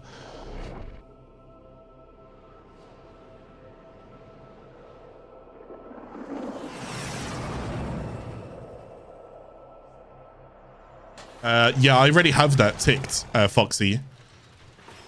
Our position has I already have that ticked as well. Thank you. Defend the cargo until reinforcements arrive.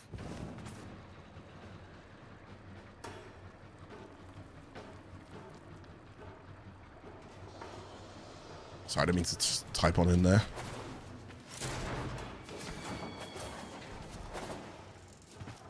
What's the timestamp going to be for Mutant Orders? I haven't thought of a timestamp for Mutant Orders yet. I don't think I'll be Mutant Orders for a while. Not on this account. We have a lot of quests to do before I consider getting rid of him.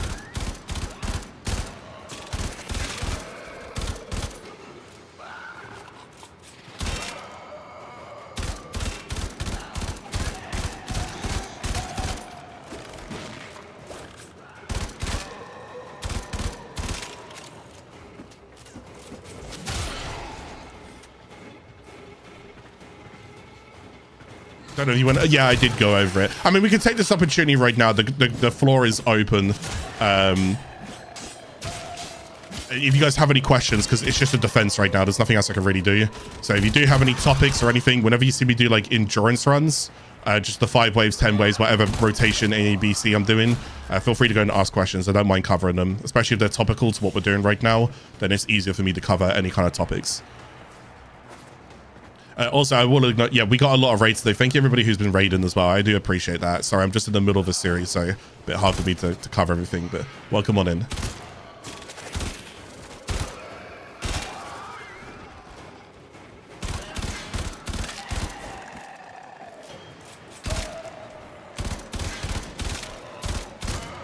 I enjoy Warframe so far. Oh, I've got 8,000 hours in the game. I'm not new. This is just a new account. Yeah, we're just teaching the game as much as we can. Yeah, no worries, Foxy. That's fine.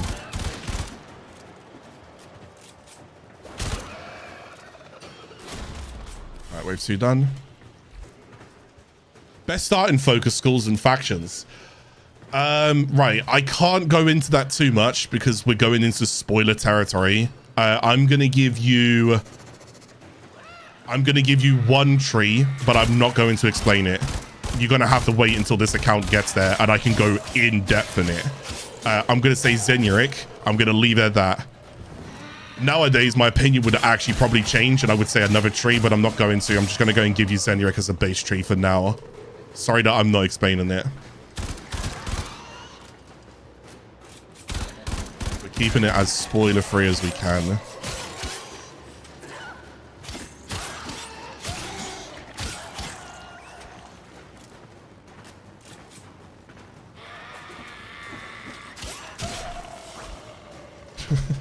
He's just screaming his little head off. What is this man doing?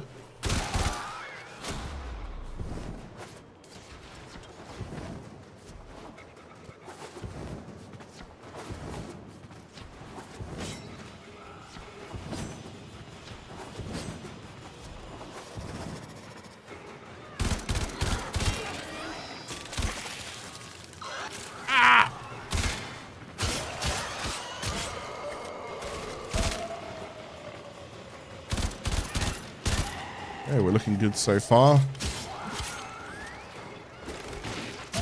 Oh, actually, there's something that I have noticed this series, and let's actually talk about that real quickly. DE made a slight change, and I remember seeing this in a notepad in the patch notes, and it really wasn't even that long ago. We're talking about less than a month ago. Don't know if you guys remember this. They upped enemy density for new players, and do you know what? Bang on can feel it. Genuinely can feel that. Yes, I do remember that now. I don't know why it came back to me right now, but they upped enemy density. It's not an insane amount. It's definitely not an insane amount. I'd say it's like a 75% increase, something like that, give or take. Yeah, about 70-80% increase. A couple of extra enemies here and there, which really does actually go and just help out. Because there are times where, like, when I was doing this in the 2023 series, situations like this would be waiting a lot more. And there's just like, bro, the average player can still do this. Don't worry. This isn't overwhelming for an average player. You'll be fine. You know? But, yeah, I just remember that now. Pretty good.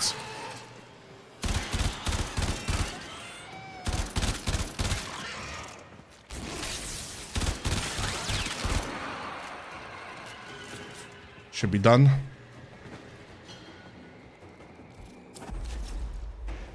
The phase 6. Yeah. Ooh, former blueprint times 2, but not great in there. That's the last of them. Objective is secure. Let's go home. Right, so what we can go and do right now is let's do the Deimos Junction. And then I think we're good. We're going to get the Deimos Junction done here. Oh, yeah, there is no junction. Oh, I just remembered. Okay, so then it's just Horrens. I'm not even going to attempt to pronounce that. And then Cambion. So then we're going towards Heart of Deimos. What quests are we currently sitting on right now? So we got 5 of them, right? Howl of the Kubro, Stolen Dreams, Arcwing, Wave Rider. Yeah, we will be doing literally every single quest as well, because I don't mind showing you guys what I would do for all of the quests and just going through all of them. But otherwise, I think we're good, because now we've just got towards Deimos as well, which will be the 3rd open world, and we have to do Deimos regardless. Yeah, we have to do Deimos regardless because we need to go and get the Ceres Junction done. So that'll probably be for like next episode at that point. I think what I would actually end up spending my time doing now, because I won't progress any further off stream, but I will spend this time now on stream. I will I will focus on ranking up reputation in areas. So it'll be things like Plains of Eidolon stand-in, Cetus, Ostron, Fortuna, Solaris United, so forth. A little bit of fishing, a little bit of mining, some animal conservation. Whenever I can go and do daily stand-in, my goal is to go and push daily stand-in. So that's one of the main things I want to go and do. So that's 17,000 there. I want to get all of that in today. Solaris, I want to go and, oh, I can't even, oh wait, hang on. What was I missing? Oh, actually,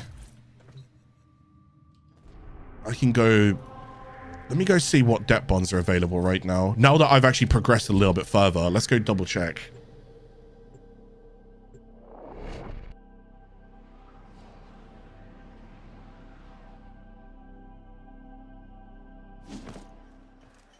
How bad is the auto configuration option on weapon mods? How bad is it? It's not, it's better than what it used to be. My God, it used to be very, very bad. Nowadays it's in a better spot, but it's still not. There's still questionable things that they add in there over other things that it's like, you have it available, you have it ranked up. There's no like capacity holding you back, but they tend to like throw in like some quality of life that's just completely unneeded, and it's like, okay, well, that's a bit weird. I wouldn't really auto install personally. Again, I'm happy to go ahead and do a full breakdown on what I would typically use. I don't even mind listing every single mod that I would typically use. I'm kind of debating about whether or not I should do that at the very beginning of 2025 and write down every single mod that I would essentially target farm for every single weapon. It'd be big, but I think it could help people. Give me some good news, Stardust. I need smooth Phasmin there. What's this one? I still need smooth Phasmin on that one as well.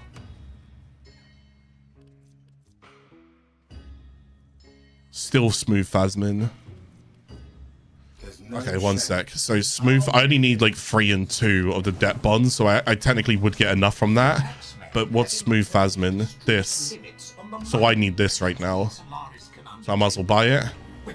Technically, I'm going to need all of these, so I've got to slowly start spending all my blueprint standing on this. Because I'm going to try and take it a bit slow if I can. Like, I'm not going to buy it if I have no reason to buy it.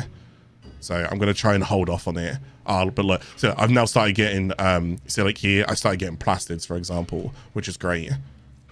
I got gallium there now, which is great, because I didn't have these things available to me until this episode. So last episode, I wanted to go ahead and rank this faction up, but I couldn't, because I was held back because I didn't have plastids, and I wasn't going to progress without you guys seeing me progress, all right? But yeah, I'll do all of like the tedious little grinds and so forth off stream. So right now, my goal is to go ahead and rank up Solaris United. So by the time that you guys go and see next episode, I'm hoping we have an extra rank here. So, but I need Phasmin. So I'm going to target farm Phasmin off stream, do a little bit of mining and stuff like that and so forth. Right, I think for now, that is going to conclude today's episodes. Small recap. We managed to cover quite a fair bit this episode without even touching a single open world. Well, properly diving into a single open world, which is really, really nice. So I'm pretty happy about the progress that we have made this episode as well, actually. Hoping you guys learned quite a fair few things here and there. Yeah, my goal would be, if you are following episode by episode, continue to tackle every single planet as well. Tackle all of the nodes. Do every mission until there is no more missions left to do on that planet. Again, it opens up more things later for you guys to go ahead and do within the game, so you should always be trying to get those things done. Complete every single planet as much as you can. Besides from that, our next goal for next episode is to focus Deimos, the Relic, and then focus Cambion Drift and Heart of Deimos, which means there'll be like a good 2 hours of Deimos content that we'll be covering. We'll see more things like fishing and mining that you guys are used to, but we'll also go and see some vaults potentially. I don't know if I'll see the vault straight away. We'll have to go and see. I don't even think I could do a vault now that I think about it. Could be a very, very long fight. But we'll go ahead and explore a little bit more of the Deimos content of that part and what you can do and how it all works.